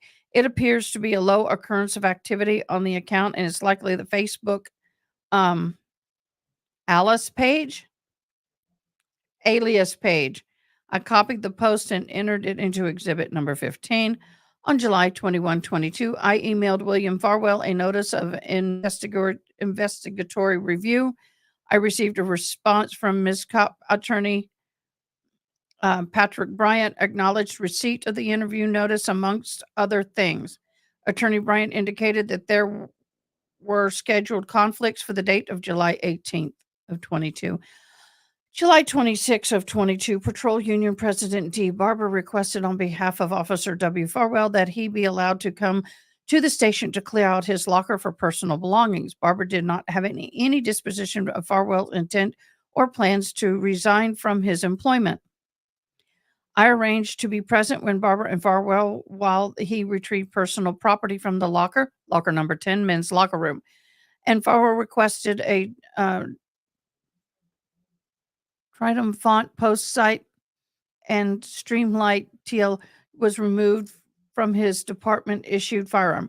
Oh, okay. It's a sight that they put on the firearm and a laser. Custody since imminent leave. It was returned to him upon his arrival at the station Tuesday, July 27th of 22 at 10:30 a.m. In turn, he returned the department's original use front post sight for his department issued Glock pistol. While clearing out his locker, he returned a duty belt, radio charger, belt keeper, handcuffs, vest carrier 2, and an extra radio Motorola APX 4000. That's what's sitting on my desk. And that he had been using for his clinical work on radios. He removed 3 boxes full of property and placed them in his personal vehicle. And then he returned and went through the department mailbox. He then left the station accompanied by Detective Barber. Wednesday, William Farwell tendered his resignation to Chief McNamara via Patrol Union President Barber. The resignation was effective August 1st. All of them were effective on or about August 1st or 2nd of 22 or 20. Anyway, very famous month in this case. An interview was drafted. Had William Farwell been interviewed, he would have been asked a series of questions that are detailed in Exhibit 14. August 5th of 22, blank was served notice of witness interview for interviews that were taken place on Thursday, August 22nd. I'm going to double check something real quick, see if anything was dropped. Nope. August 12th to 22nd, I inquired of the school department about a school record that could be in existence for blank. I was interested in guidance, adjustment, and school psychologist records to include notes.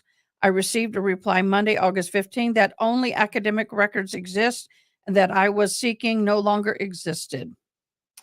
But you can get a hold of the counselors. They sometimes have private records. Hmm.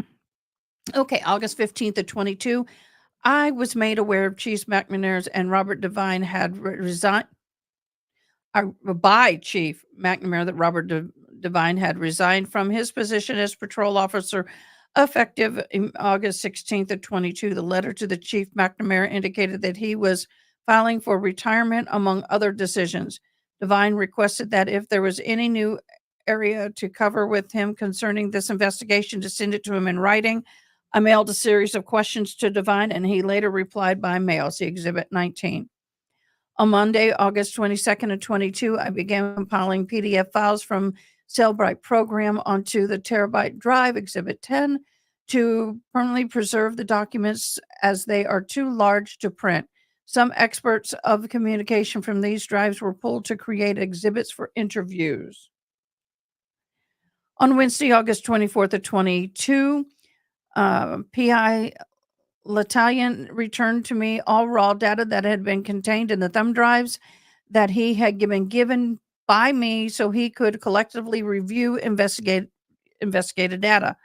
I wiped these fields clean as they were redundant to the exhibits that were referenced in the report. I destroyed the thumb drive.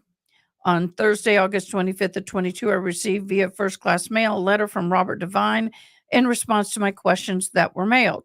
Devine Response Exhibit 19 was received by me after I documented his credibility assets as a part of his report. I maintain that the assessment, despite Devine's response, I assessed Devine's response to be consistent with his credibility.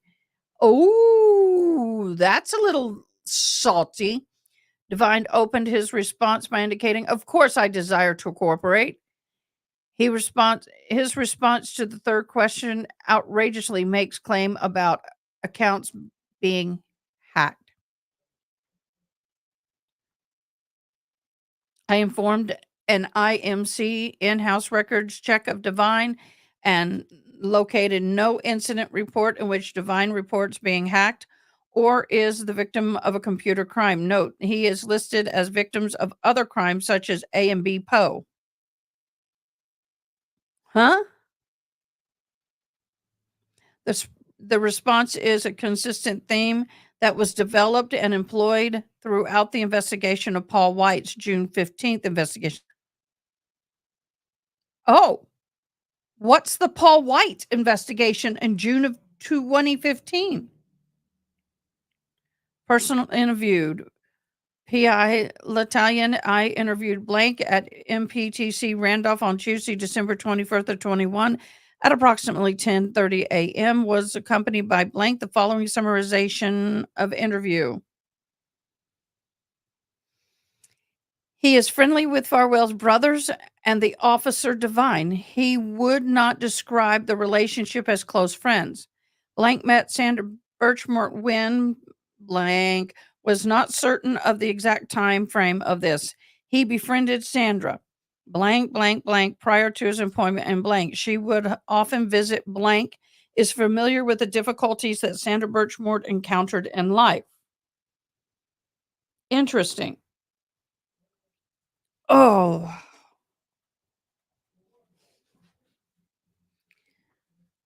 wow. Blank's familiar with Sandra Birchmore, with Michael Farwell.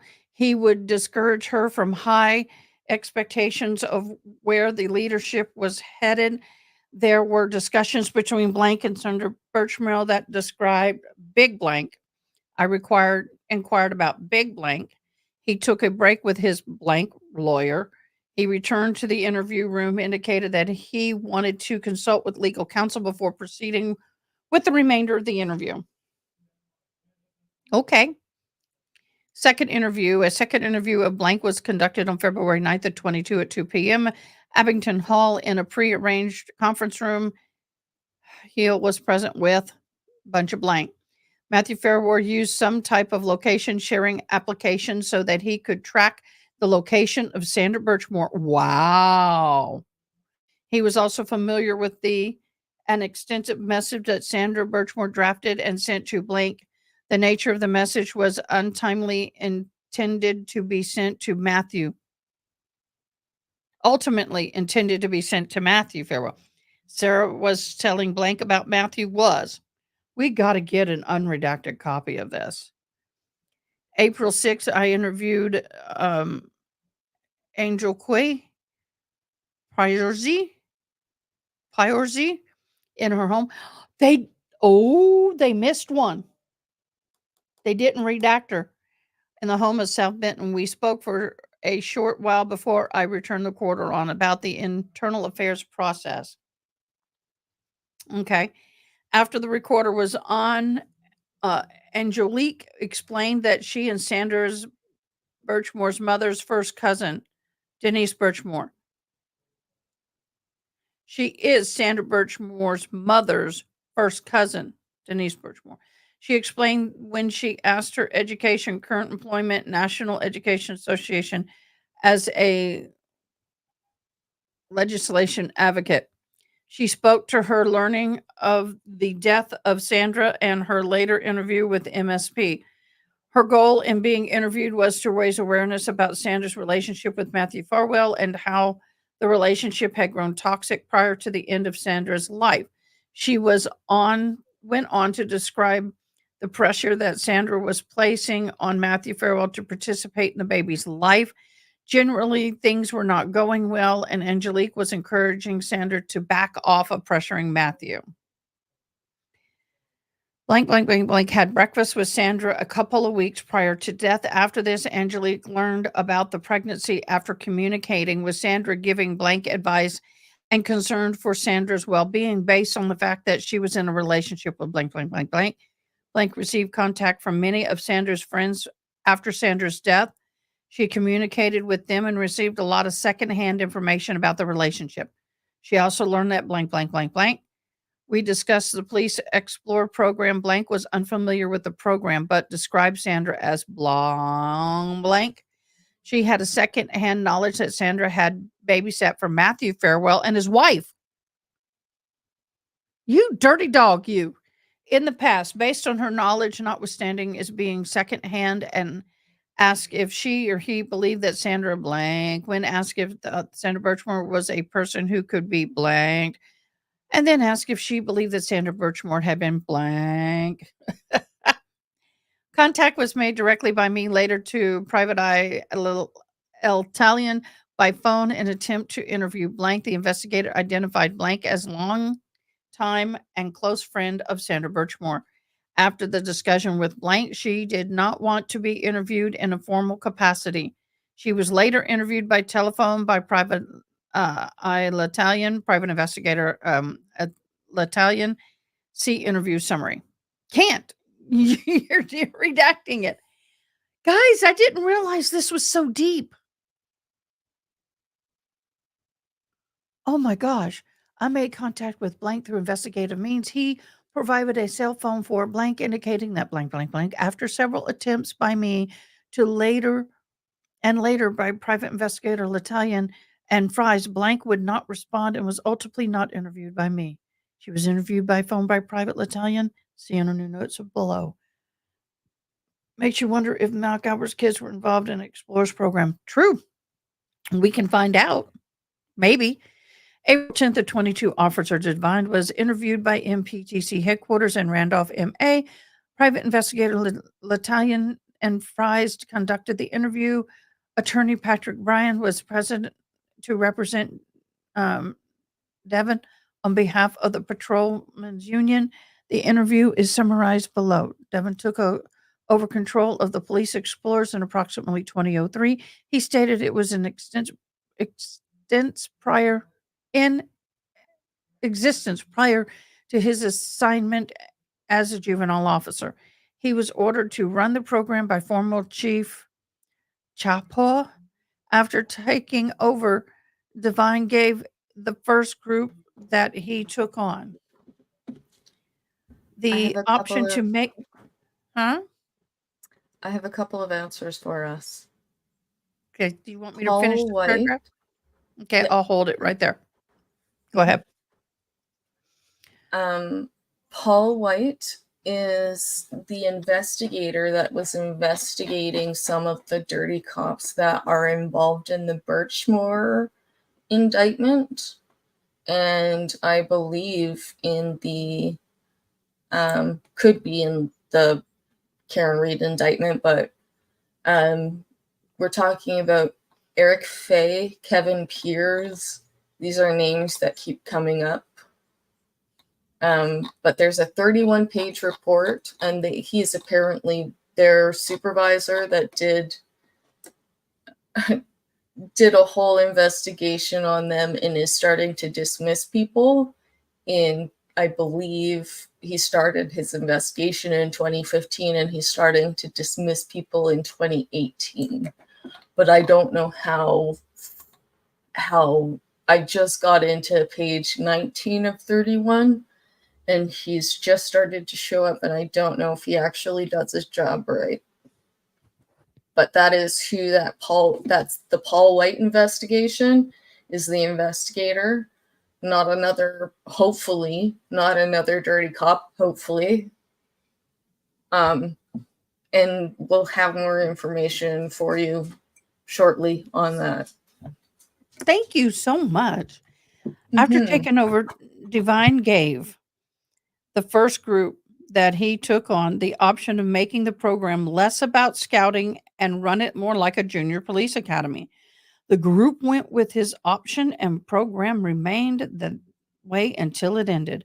Divine described the program in structure, rank, ride-alongs, age group 13 to 18, YOA, recruitment for potential consent, as well as advertised for the program were also discussed.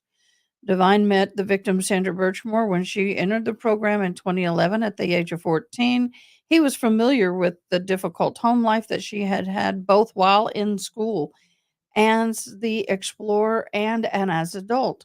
When asked if he John kept in touch O'Keefe's with name her, just came into this too. what? John O'Keefe's name just came into this document too. Then I'm reading, oh, your document, not mine. Yeah, my document. I'm sorry, but there's like this is all super web of interconnectedness, as Cindy was saying. There's like a whole bunch. Koopa, please stop that for 1 second, please. There's a whole web of interconnectedness here, and I don't know if the bigwigs actually did their job in investigating anyone, and I think that's what we might start finding. Yeah, okay. Do me a favor, in private chat, send me a copy of that document, if you don't mind. And then when we get to another point, we'll talk about that. If you want to keep kind of getting a gist of what's going on. Okay? That way we can try to marry these two lovelies together. He discussed, all right. And when asked if he had kept in touch with her, Divine said that he had not, but that Sandra Birchmore would find him, but she never had his cell phone. He discussed her obsession with police officers. He would meet her while he was on duty and she would offer to bring him coffee, etc. They would typically talk for a while and then he would leave. This occurred about once per week. That's still inappropriate. Divine denied having any typical type of social interaction with Sandra Birchmore outside the employment with the town. Divine discussed how Sandra Birchmore would exaggerate stories, and he spoke of her telling him of blank. Divine discussed an encounter with Sandra Birchmore approaching him at Doyle's Pub in Brockton around the time of her 21st birthday. She approached him in the bar and left. Divine denied that he communicated with Sandra Birchmore on any text messaging, social media, burner phone, Snapchat, or otherwise. He spoke of the big blank. Devine found out that the relationship between Matthew Farwell and the victim, Sandra Birchmore, when he got put out on leave, and later qualified his response that Sandra Birchmore had mentioned the relationship previously as a consulting adult. She spoke to Devine about her relationship with William Farwell. Devine did not believe her. Devine admitted to engaging in flirtatious behavior with former police explorer and police intern named Blank. Oh, another victim. He also spoke about former police explorers that he kept contact with as adults. Are you using the police explorer to groom? Mhm. Devine denied knowledge of Farwell brothers being accused of impersonating police while they were teens and pulling cars over. Oh, I guess that's when they were in the program. I wonder if they got kicked out.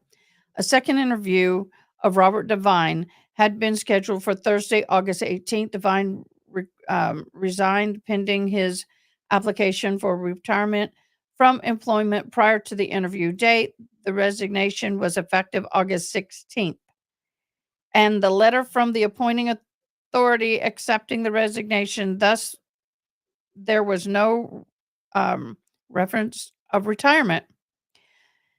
Devine Devines authored a letter that was delivered to Chief McNamara by me that I received from Union President Barber.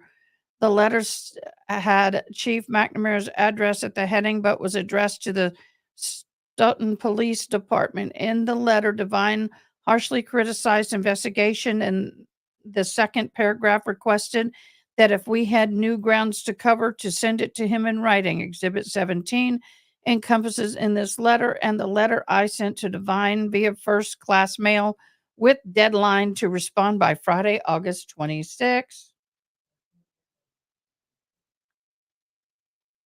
Hi, Ada. I heard you call in last night to.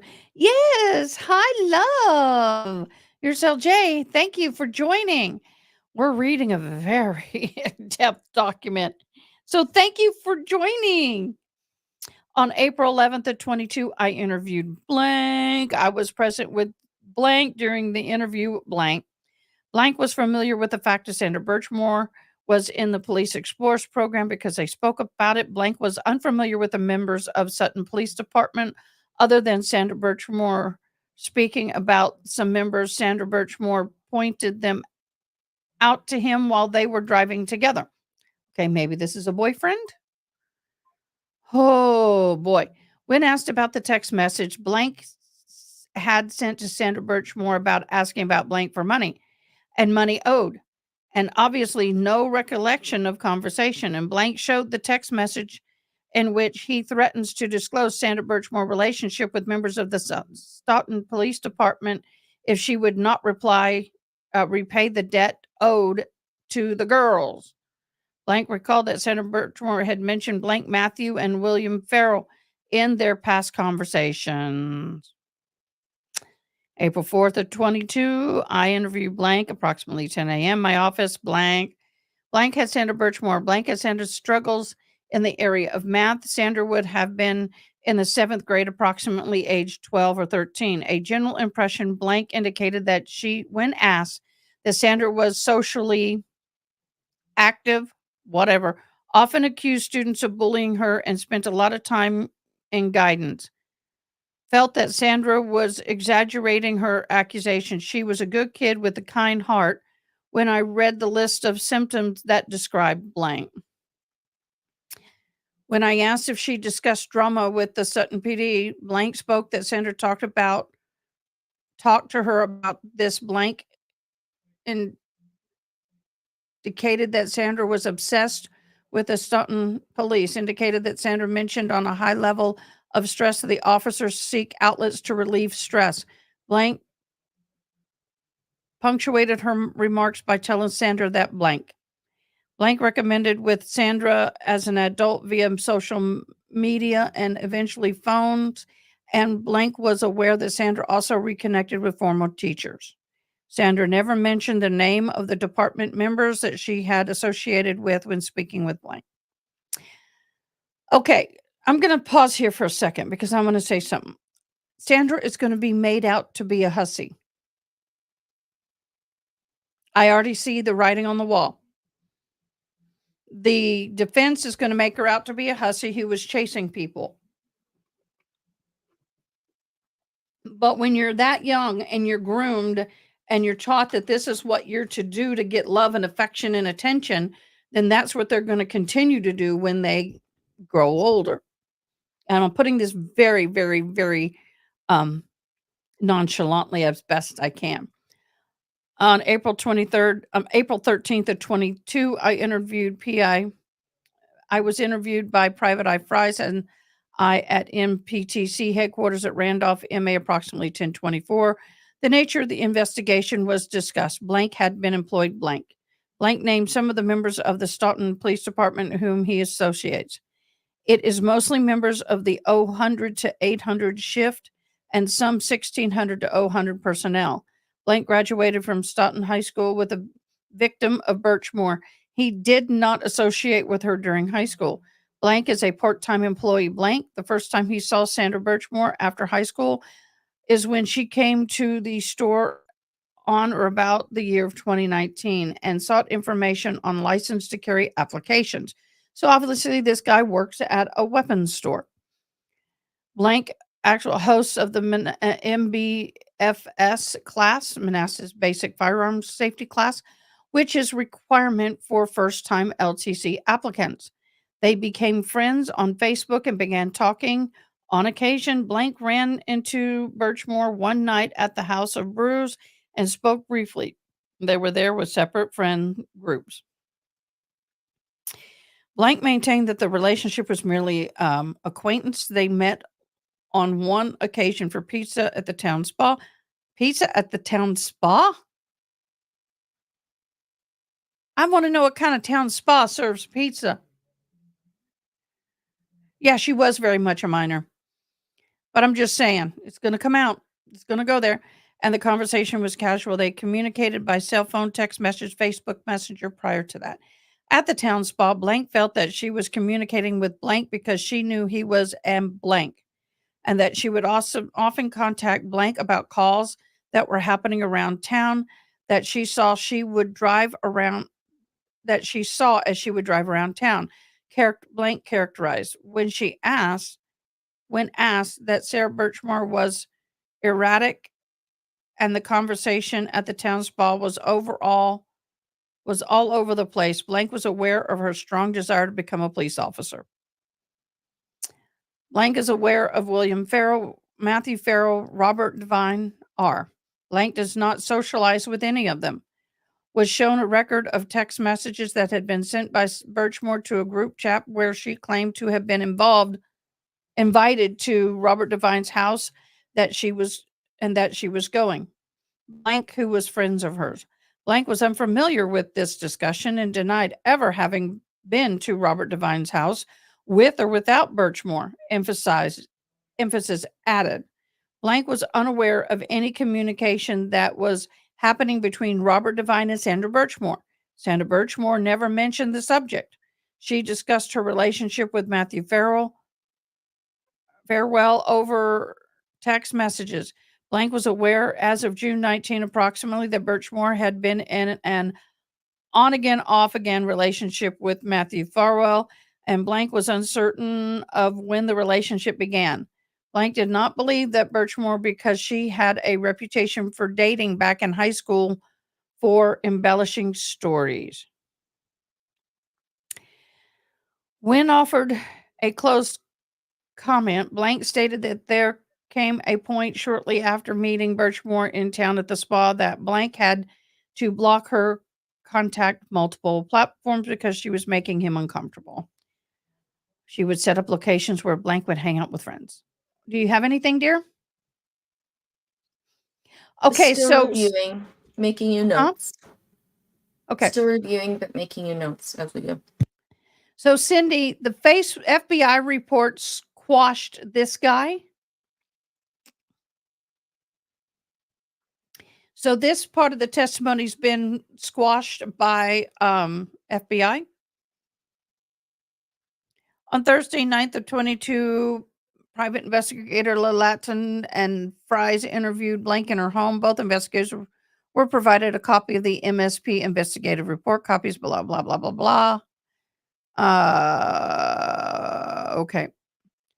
On June 9th, we're getting there, y'all. Tuesday, 9th of June 22 at 5:30 p.m. I met with Blank.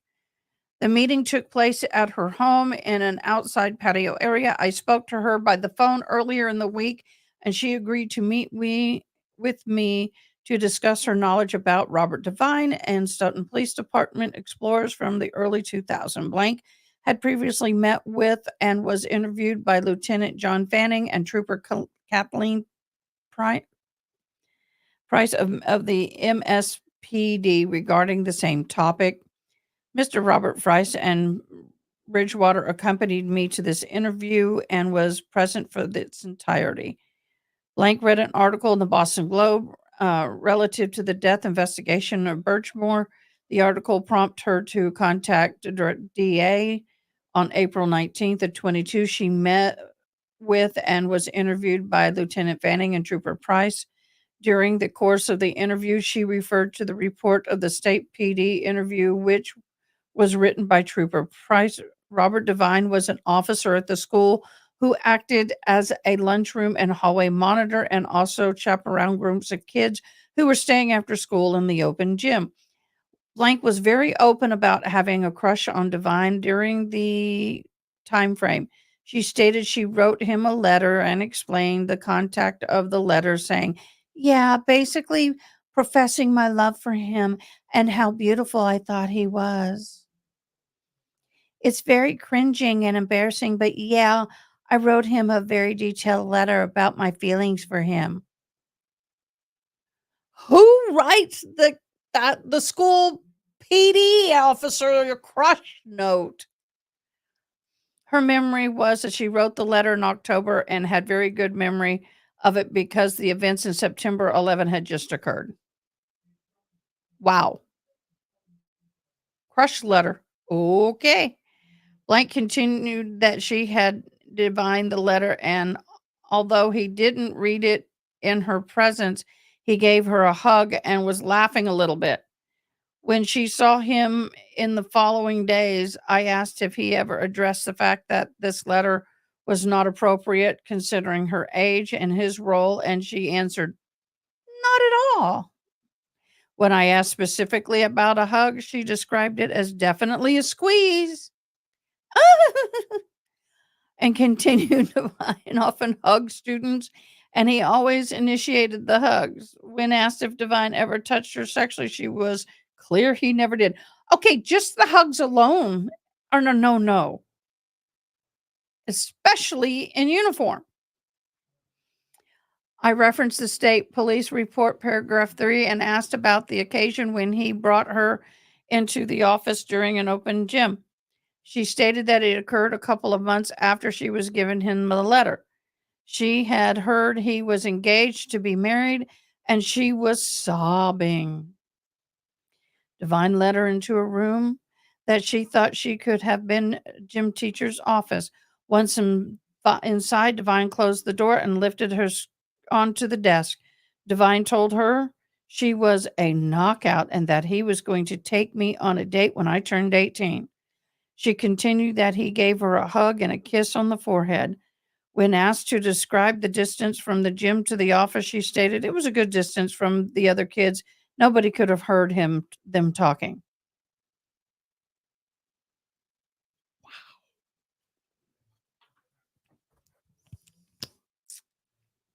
Lip gloss moment. I'm getting chapped. I asked if there was ever any other adults present during open gym. She stated there was occasionally another officer, but never anyone who worked for the school system. She stated there were generally 8 to 15-year-old 8 to 15 kids present for the open gym and offered the Farwells were there. Oh, snap. She stated that they were teenagers at the time, that they were all They were there for all of it. They were under his wing. They knew that it I was obsessed in love. They were there for it all. They were one There was one point where I believed it was Matt Farwell. I was sobbing in his arms because Divine was getting married. They were there for all of it. She later added farewells blank, blank, blank by Divine. She continued, blank continued. She regularly visited the police station to see Divine. She lived within walking distance and was allowed to go past the lobby area to Divine's office. She described on occasion when the shirt she was wearing was revealing for her cleavage, and that Officer Tracy told her to pull her shirt pull up her shirt. She added that although she was too young to be a formal member of the Explorer program, too young. So she was under the age of 13. Holy crap. Program she attended the meetings in the police station on Wednesday evenings. She was under the age of 13. Blank State Divine had provided his instant messenger username to some of the boys in the Explorers group. One of the boys named John, who was nicknamed JR, gave her the username and she attempted to communicate with Divine using the platform. She stated there were a few short messages between the two and that her father's girlfriend observed her communicating with Divine on the computer. The girlfriend confronted Divine online, telling him that he was a creep, probably SOB, and Divine blocked him after that. Her father's girlfriend's name was blank and is no longer in touch with. Wow. Blank stated that there was a second letter she wrote that was meant for Divine. Her mother found the letter before it was delivered. After her mother found the letter, she stormed over to the police station to confront Divine. She described her mother as furious because Divine didn't reach out to her or anyone else about her behavior. Just scoffed it off a little. Blank stated this is the occasion that led her not attending the explore meeting any longer. It was her memory that the decision of her parents that she no longer attend. She was not aware of anyone from the police station telling her or her mother she could no longer attend. Wow.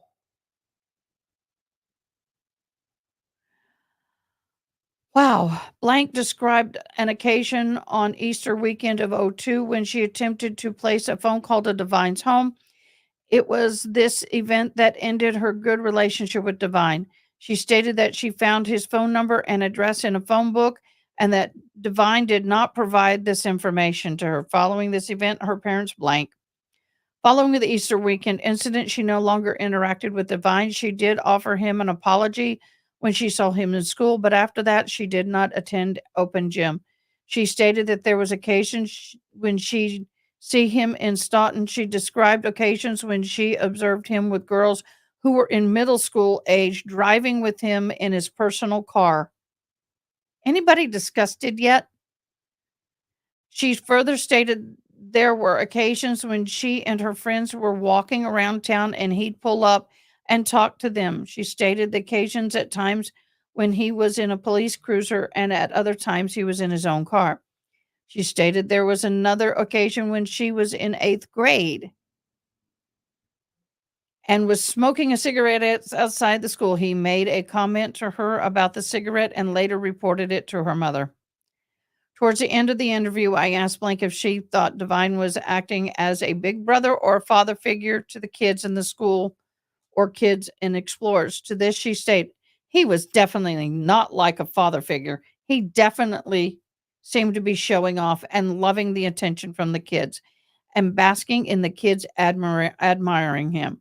She insisted there had never been any type of sexual activity between her and Divine.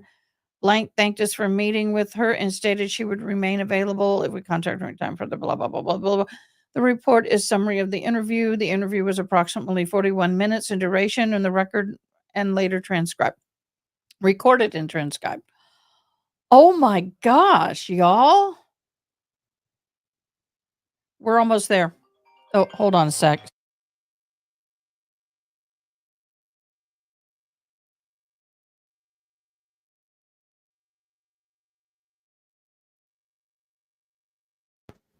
Hey guys, how's it going?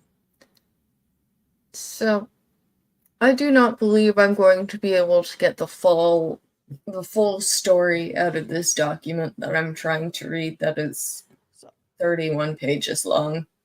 Oh, wow. So I'm going to give you the rough gist of what I have found, and I'm going to read the document and get back to you on what the bigger story is. So essentially, I think people who wrote this document reference the Paul White investigation because Paul White is an independent investigator that isn't any one of the dirty cops' names.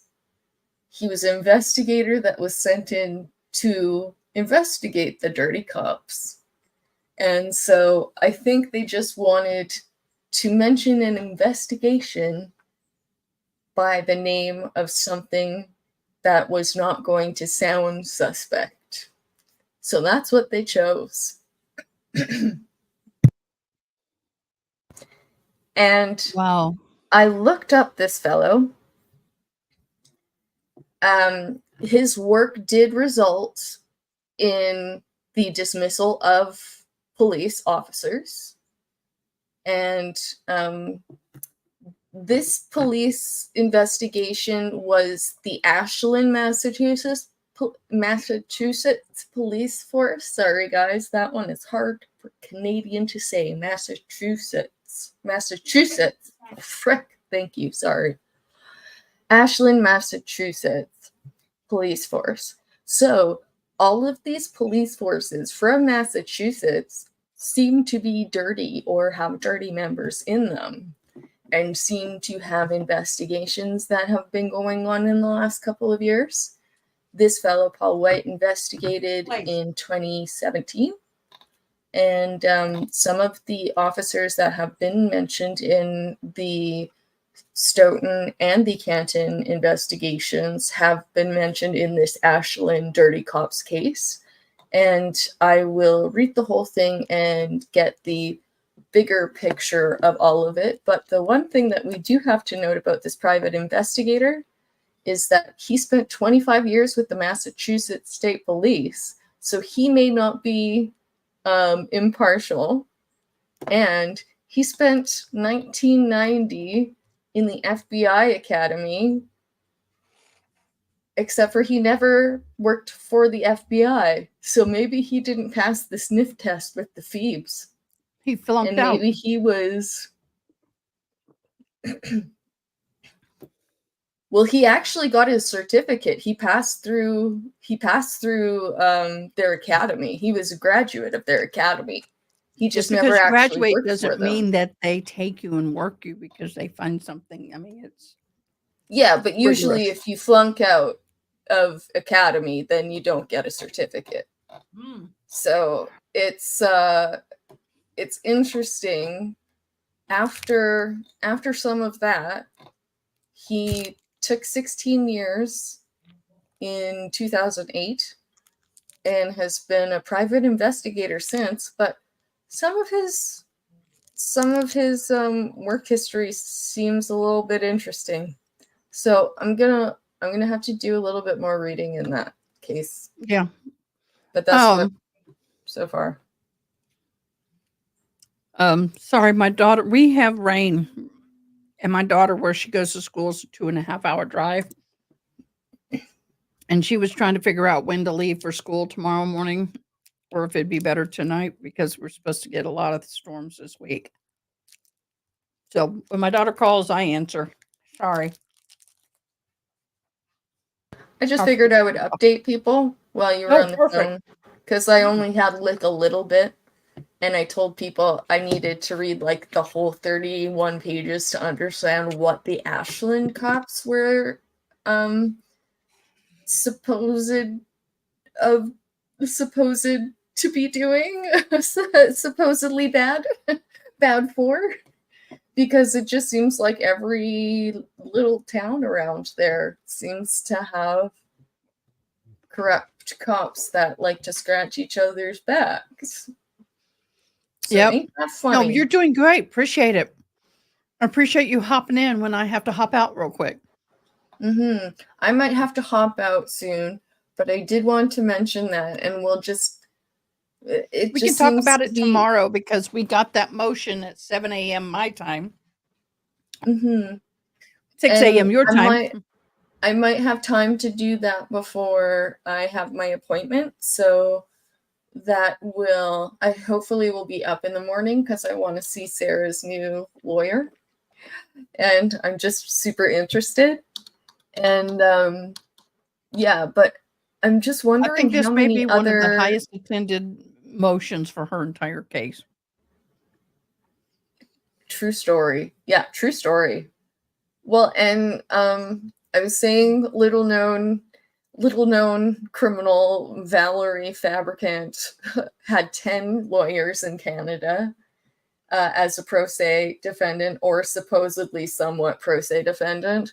And so she's almost got to 10. And I thought she may not because they weren't going to give her any more lawyers, but she still could yet. And you never know, she could outshine the man at his own game. So, Hey, I don't want anybody to die, but she could be like somebody else we know whose lawyer died in the middle of representation. There's always that. yeah. Just saying. So, Not that we don't want that to happen, but no, oh, no. well, thank you. But Just stay on, just wave before you go so I know you're leaving. yeah, and then I might wave for a bit and then stay on for some just to look at some comments and stuff, and then Do what you want to do. yeah. Anyway, thanks for I updating appreciate us you. on this, Ada. Appreciate all of you.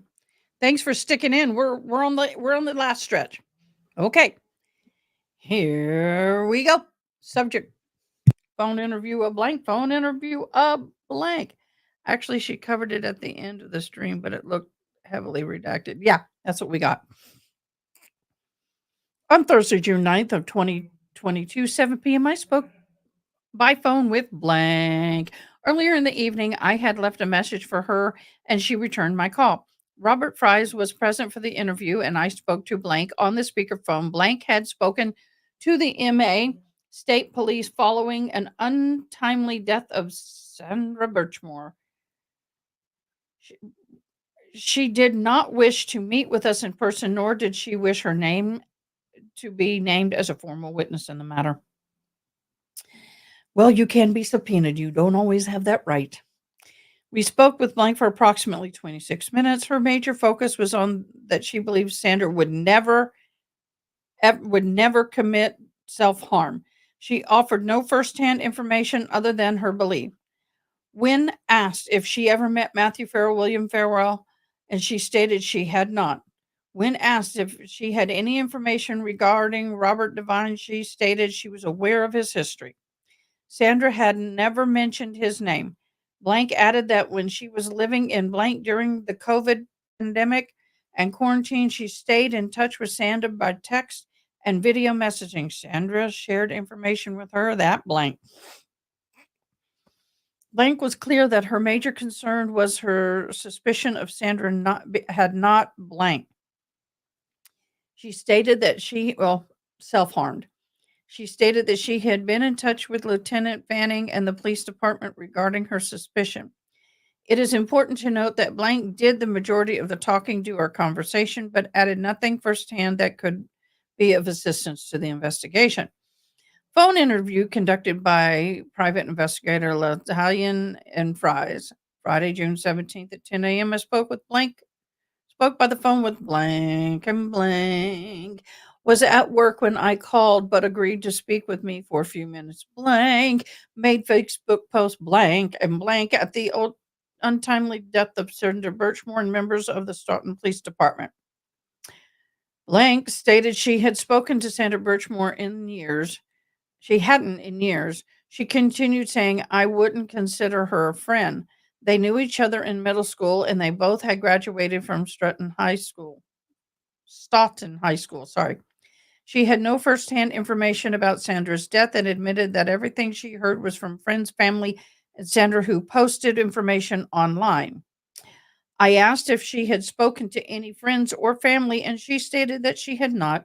She stated the material that she read online was that certain members of the Stoughton Police Department had preyed on her instinct of mentoring her. Preyed on her instead of mentoring her, sorry. I asked if she had been involved in the Explorer. She stated she had not. Blank could not speak for long, but stated she was glad to see the matter being investigated. Okay. I'm having a hard time saying it. Italian. Italian.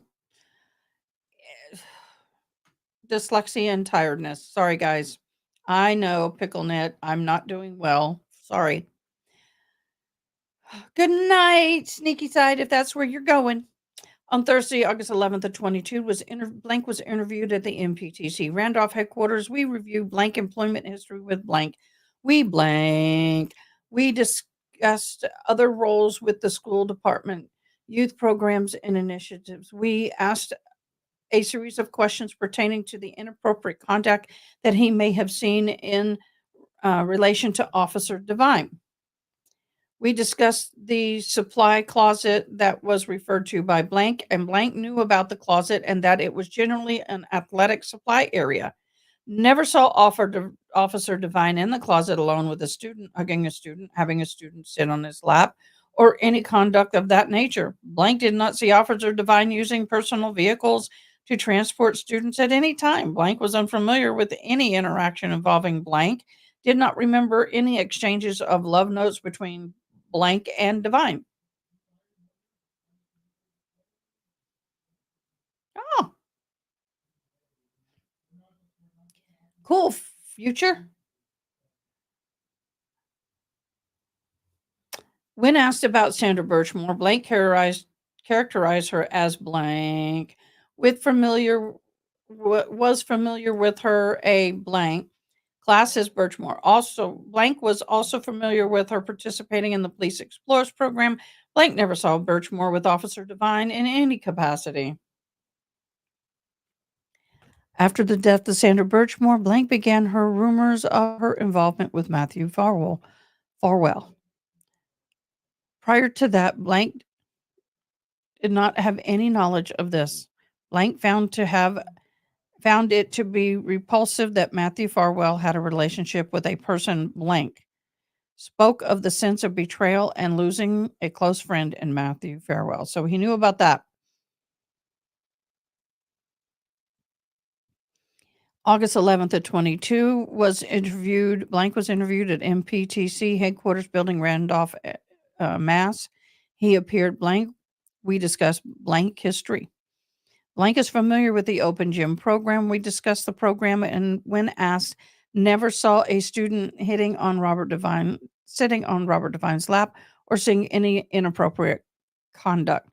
When asked specifically about the claim that Blank made about being told to pull her shirt up, Blank described that if a student ever wore inappropriately dressed, Blank would correct the behavior and then send the student to the office.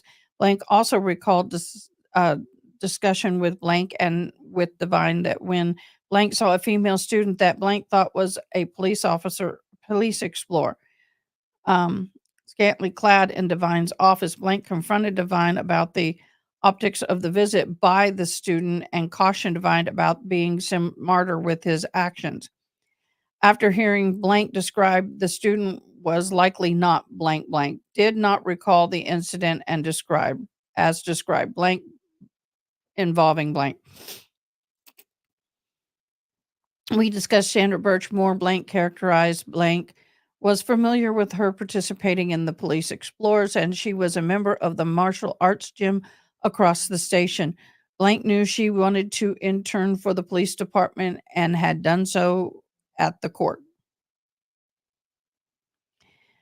When asked about another encounter involving a haunted house Blank did at Blank House, Blank recalled Robert Devine and his wife attending the event. Blank would hold the event annually, and he recalled seeing Devine with a woman named Blank.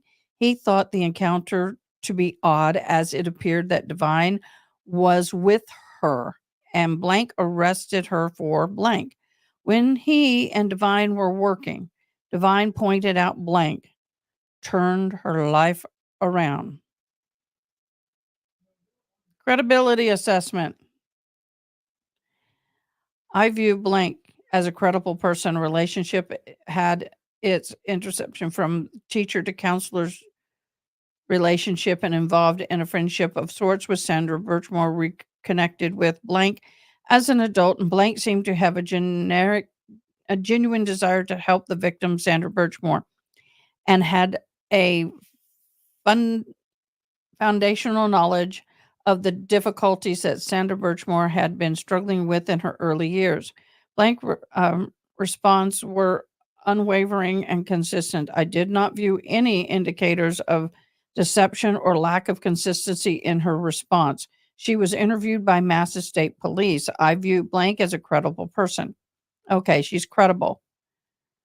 I do not view blank as a credible person. During the interview, he provided little information, if any, when asked about the confrontational text message that he had had with the victim, Sandra Birchmore, over owed money to the girls. He could not recall the conversation or at least name the girls. He had described that they had shared dorm suites. I find it implausible that blank could not have recalled the information.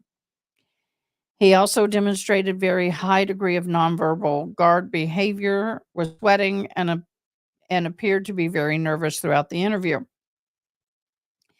I viewed blank to be credible person. At no time did I observe him deviate from his baseline. Okay, Robert Devine. I do not. Oh, this is good. Right here.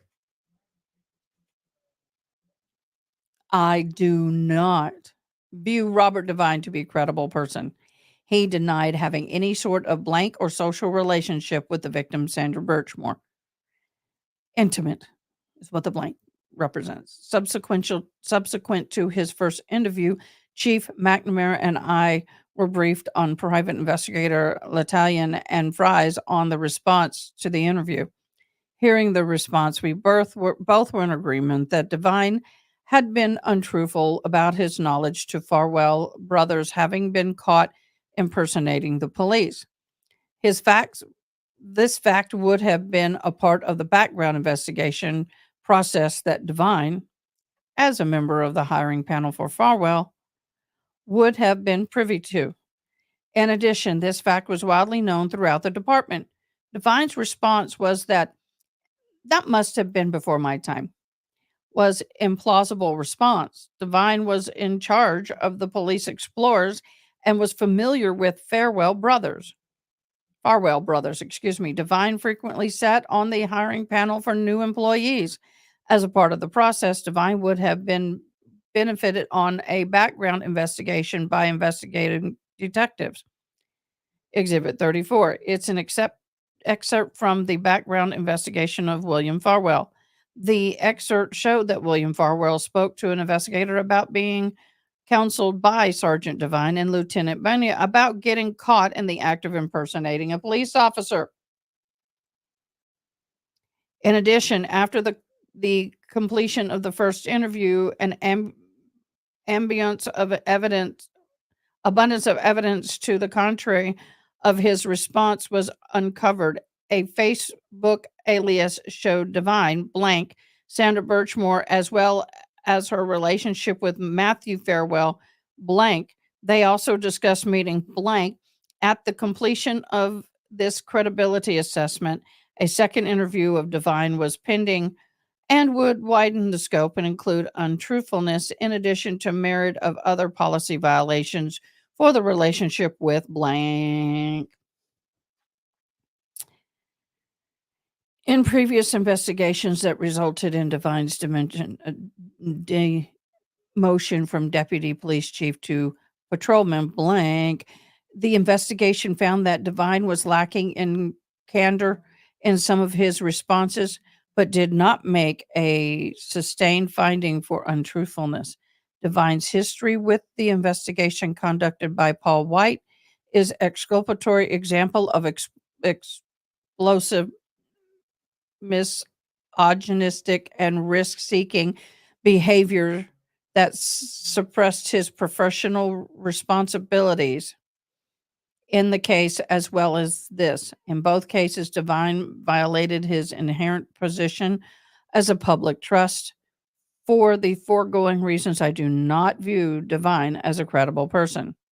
Second interview of Devine had been scheduled and was to be conducted at the MPTC headquarters in Randolph, Mass, by private investigator L'Italian and Fries. This interview was scheduled for Thursday, 18th of 2022. Robert Devine resigned from his employment prior to that date. Prior to this, I draw a negative inference. A series of questions that would have been asked of Robert Devine is detailed in exhibit. I do not view blank as a credible. First interview denied having blank with victim. Okay, I don't know. We're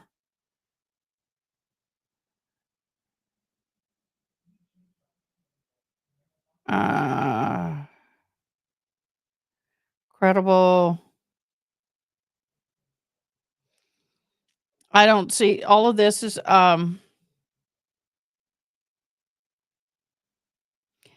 okay. After reviewing the potential files on Robert Devine, I locate two letters. One letter is from the mother of Sandra Birchmore and is dated on April 17th to 14th, Exhibit 31.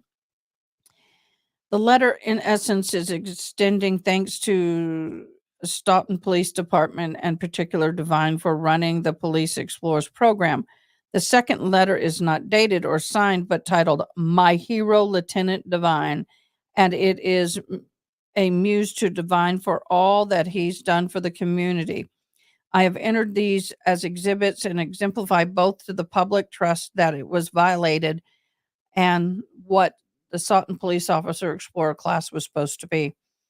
On January 24th of 16, Robert Devine entered into an agreement for discipline between the town and the employees following the investigation was conducted by Paul White. On February 12th of 16, Civil Service Form 10 was completed where Devine was reinstated from the position of non-civil service deputy chief to his formal civil service position of police lieutenant. Civil Service Form 1110 was completed for the insurance of demotion form. Okay, so he was demoted. In the interim affairs files of Robert Devine, an agreement for the imposition of discipline is included with the case file. Under the terms of the agreement, Section 5, voluntary exclusion, Mr. Devine acknowledged that he has thoroughly read the agreement, that he understands it and is entering into this of his own free will, and further that he understands that the future instance of him misusing his position or engaging in conduct unbecoming a police officer or misconduct may result in more serious disciplinary actions being taken against him up to and including termination of employment. The investigation by Paul White contained the file of Robert Devine was not a credible person. There was a sustained finding of conduct unbecoming in this case. The three employees who were implicated in the subject of the investigated resigned from employment. We are now required to make notifications to the POST Commission, Police Officers something something Commission. It is my recommendation that Robert Devine, William Farwell, and Matthew Farwell have their certifications revoked by the POST and that they be entered into the National Declassification Index.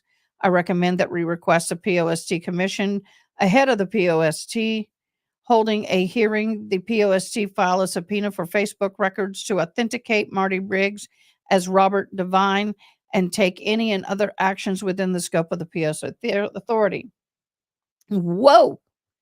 I recommend at this time that the documents be sent to consultants or experts in the field of forensic statement analysis for the analytical assessment of the transcripts to page the truthfulness of the response to Robert Devine, as well as statements that were made to the MSP by William and Matthew Farwell.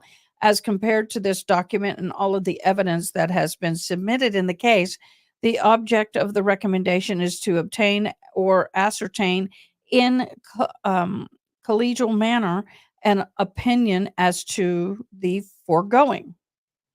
Boy, these guys are in deep crap. I recommend that the entire document be sent to the code. Oh, we already done that. I recommend that the document and all represented communications concerning relationship between victim Sandra Birchmore and any military recruitment personnel be routed through the appropriate military change of command for further investigation by the appropriate agency within the MA National Guard. I recommend that this report, as well as the transcripts for blank interviews, be with blank. I recommend that the Norfolk County District Attorney receive a copy of the report.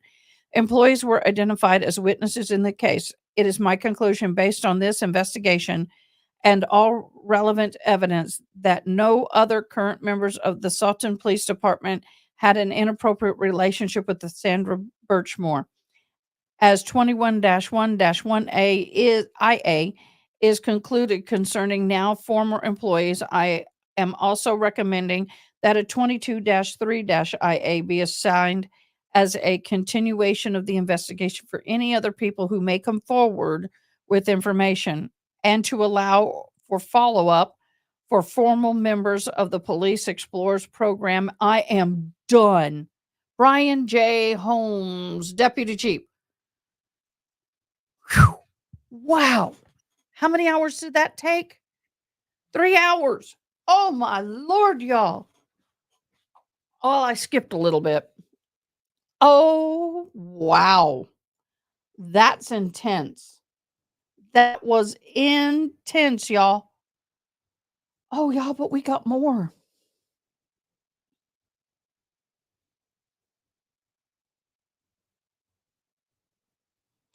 Oh, we got to read this. I got to read this. I got to share this and read this. Hmm.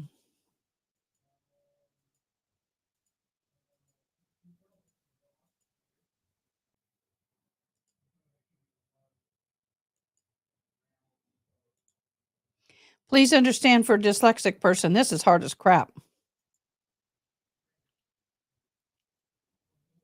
Yeah, he's not guilty at all.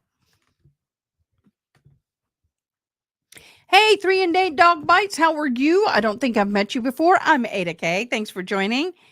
We got Haley Mouse. Hey, Haley Mouse.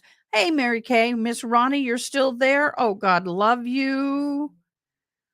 Oh, I know, right? Military court would, oh, that is the scariest court of all. Hey, guys, thank you so much. But we got something else to read. This is the biggest I can make this for you guys, so I apologize if you can't see it. I'm going to read it. Butlers, Brazilian LLP. Sergeant John Fanning, State Police Detective Unit, 45th Sutton Road, 2nd floor, Canton, Manassas. Reference Sandra Birchmore death investigating. Dear Sergeant Fanning, I'm writing you to follow up on our recent conversation as prior interviews you have had with my client, Matthew Farwell. The attorney is speaking. As you know, Mr. Farwell has been cooperative with your investigation, including participating in interviews with you and permitting you to download certain information from his mobile phone. Well, thank you. Thanks for coming over and subscribing.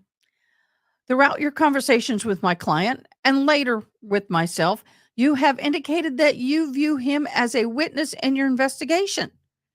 This is consistent with reality. Mr. Farwell has committed no crime. Like many, he is saddened by Miss Birchmore's death. During our recent conversation, you asked Mr. Farwell to submit a DNA sample and participate in a polygraph interview. Although I appreciate your diligence, I advise my client to decline these requests and the request for further interviews, traditional and non-polygraph, that accompanied them. I did so because they are far outside the norm for mere witness in an investigation. I was a prosecutor for 14 years and participated in hundreds of interviews with state PD detectives like yourself. I cannot recall once seeing a polygraph interview. And I can only recall seeking DNA if the person in the investigation and I are considered targets. There are good reasons for anyone to scoff at the request for DNA and polygraph and for the attorney to advise his client to decline the request. Compelling Mr. Farwell's DNA profile would be highly invasive. It would yield genetic markers and highly personal health and family information. Based on the information he already provided to you, I will not restate here. I expect the DNA profile will reveal nothing of value to your case. Mr. Farwell is already providing highly personal information. In my opinion, providing DNA is a step too far. A polygraph arises similar concerns about the investigation privacy. The topics of questioning would be highly inadvised. Furthermore, the results of a polygraph are inadmissible in a court because courts have concluded that polygraph results are unreliable. Under the circumstances here, there is no reason for the state police to conduct a polygraph examination of my client. He's right. But some people don't know that. It was last night, y'all. I write not only to explain my response to your request for DNA and the polygraph of my client, but also to briefly address 2 points that may be underlying your request. First, my client had no role in Miss Birchmore's death. He certainly never engaged her to take her life, nor did he have any reason to fear that she would take her own life. He was shocked and saddened when he learned that she had taken her own life. There's a huge redaction. If possible, please inform me when your investigation closes as to any conclusions, if any, that you draw in respect to Mr. Farwell. Please contact me if I may provide additional assistance to you or if you would like to contact my client. Patrick Hanley. Yeah.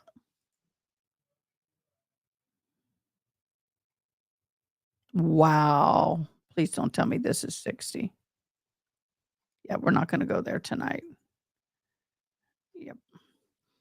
Okay, I will hold these other documents for another night because this would get way too long.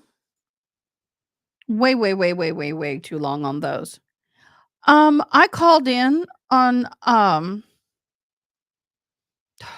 tired. Let's see, 3 DNA dug bites in future my brain is foggy. Oh yeah, she was his last call yesterday. Yep, I sure did. Well, they were talking about the Karen Reed, and my mother has the same vehicle that Karen Reed has, and as a first responder and all that, I well, first of all, let's go back to the car. I asked my mom if I had permission to bang on her taillight because I wanted to feel how solid that plastic was. Oh, come on. Those cars are solid. It's not like a little Fiat little thing that the glass is super thin. It was solid and it didn't budge at all. Well, thank you so much. Butter Brazilian. I know, right? Um, I just hopped on a phone call and introduced myself. I wasn't going to say much other than, with my profession and my volunteering and my knowledge and experience, that I could not see how that vehicle could have caused all that damage to her. Yeah, that's something I'm surprised they didn't do because usually when they do an autopsy and there's a fetus and there's not a, and they would do a DNA sample on the fetus. But then again, it depends on when that, depends on that area.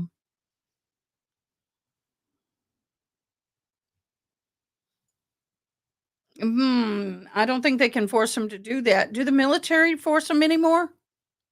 Does the military have to give DNA?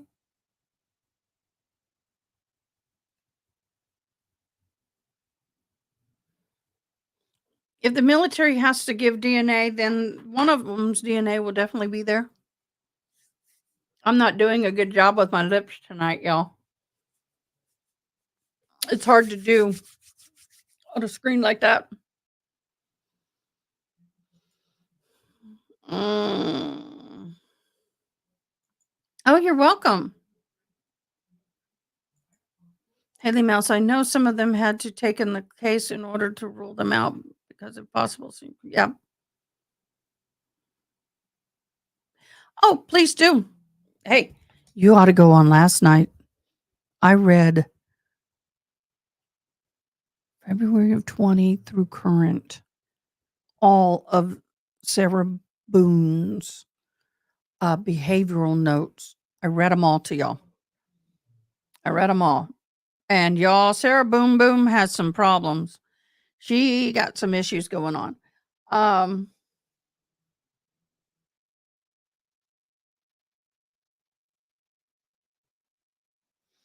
I have more Birchmore stuff, but I think that we pretty much covered it all. We pretty much, I think right now,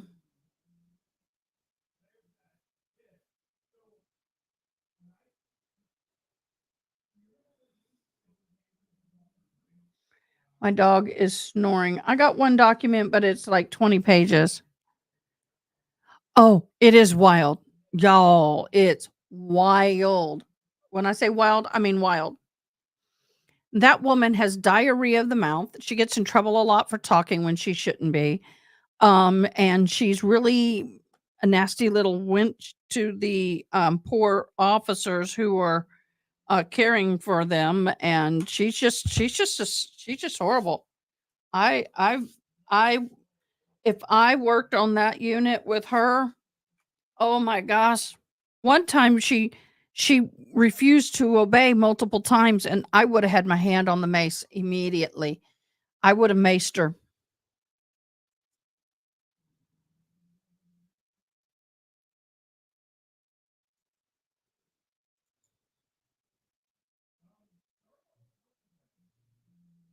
Mm.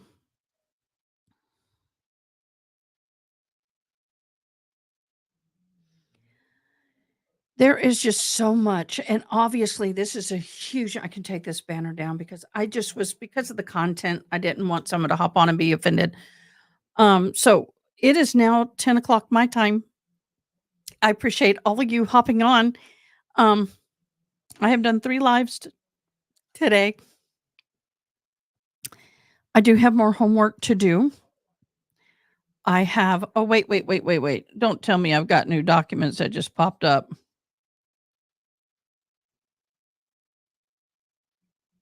8:55, that was an hour ago. Okay, that was from Miss Sneaky. What is this?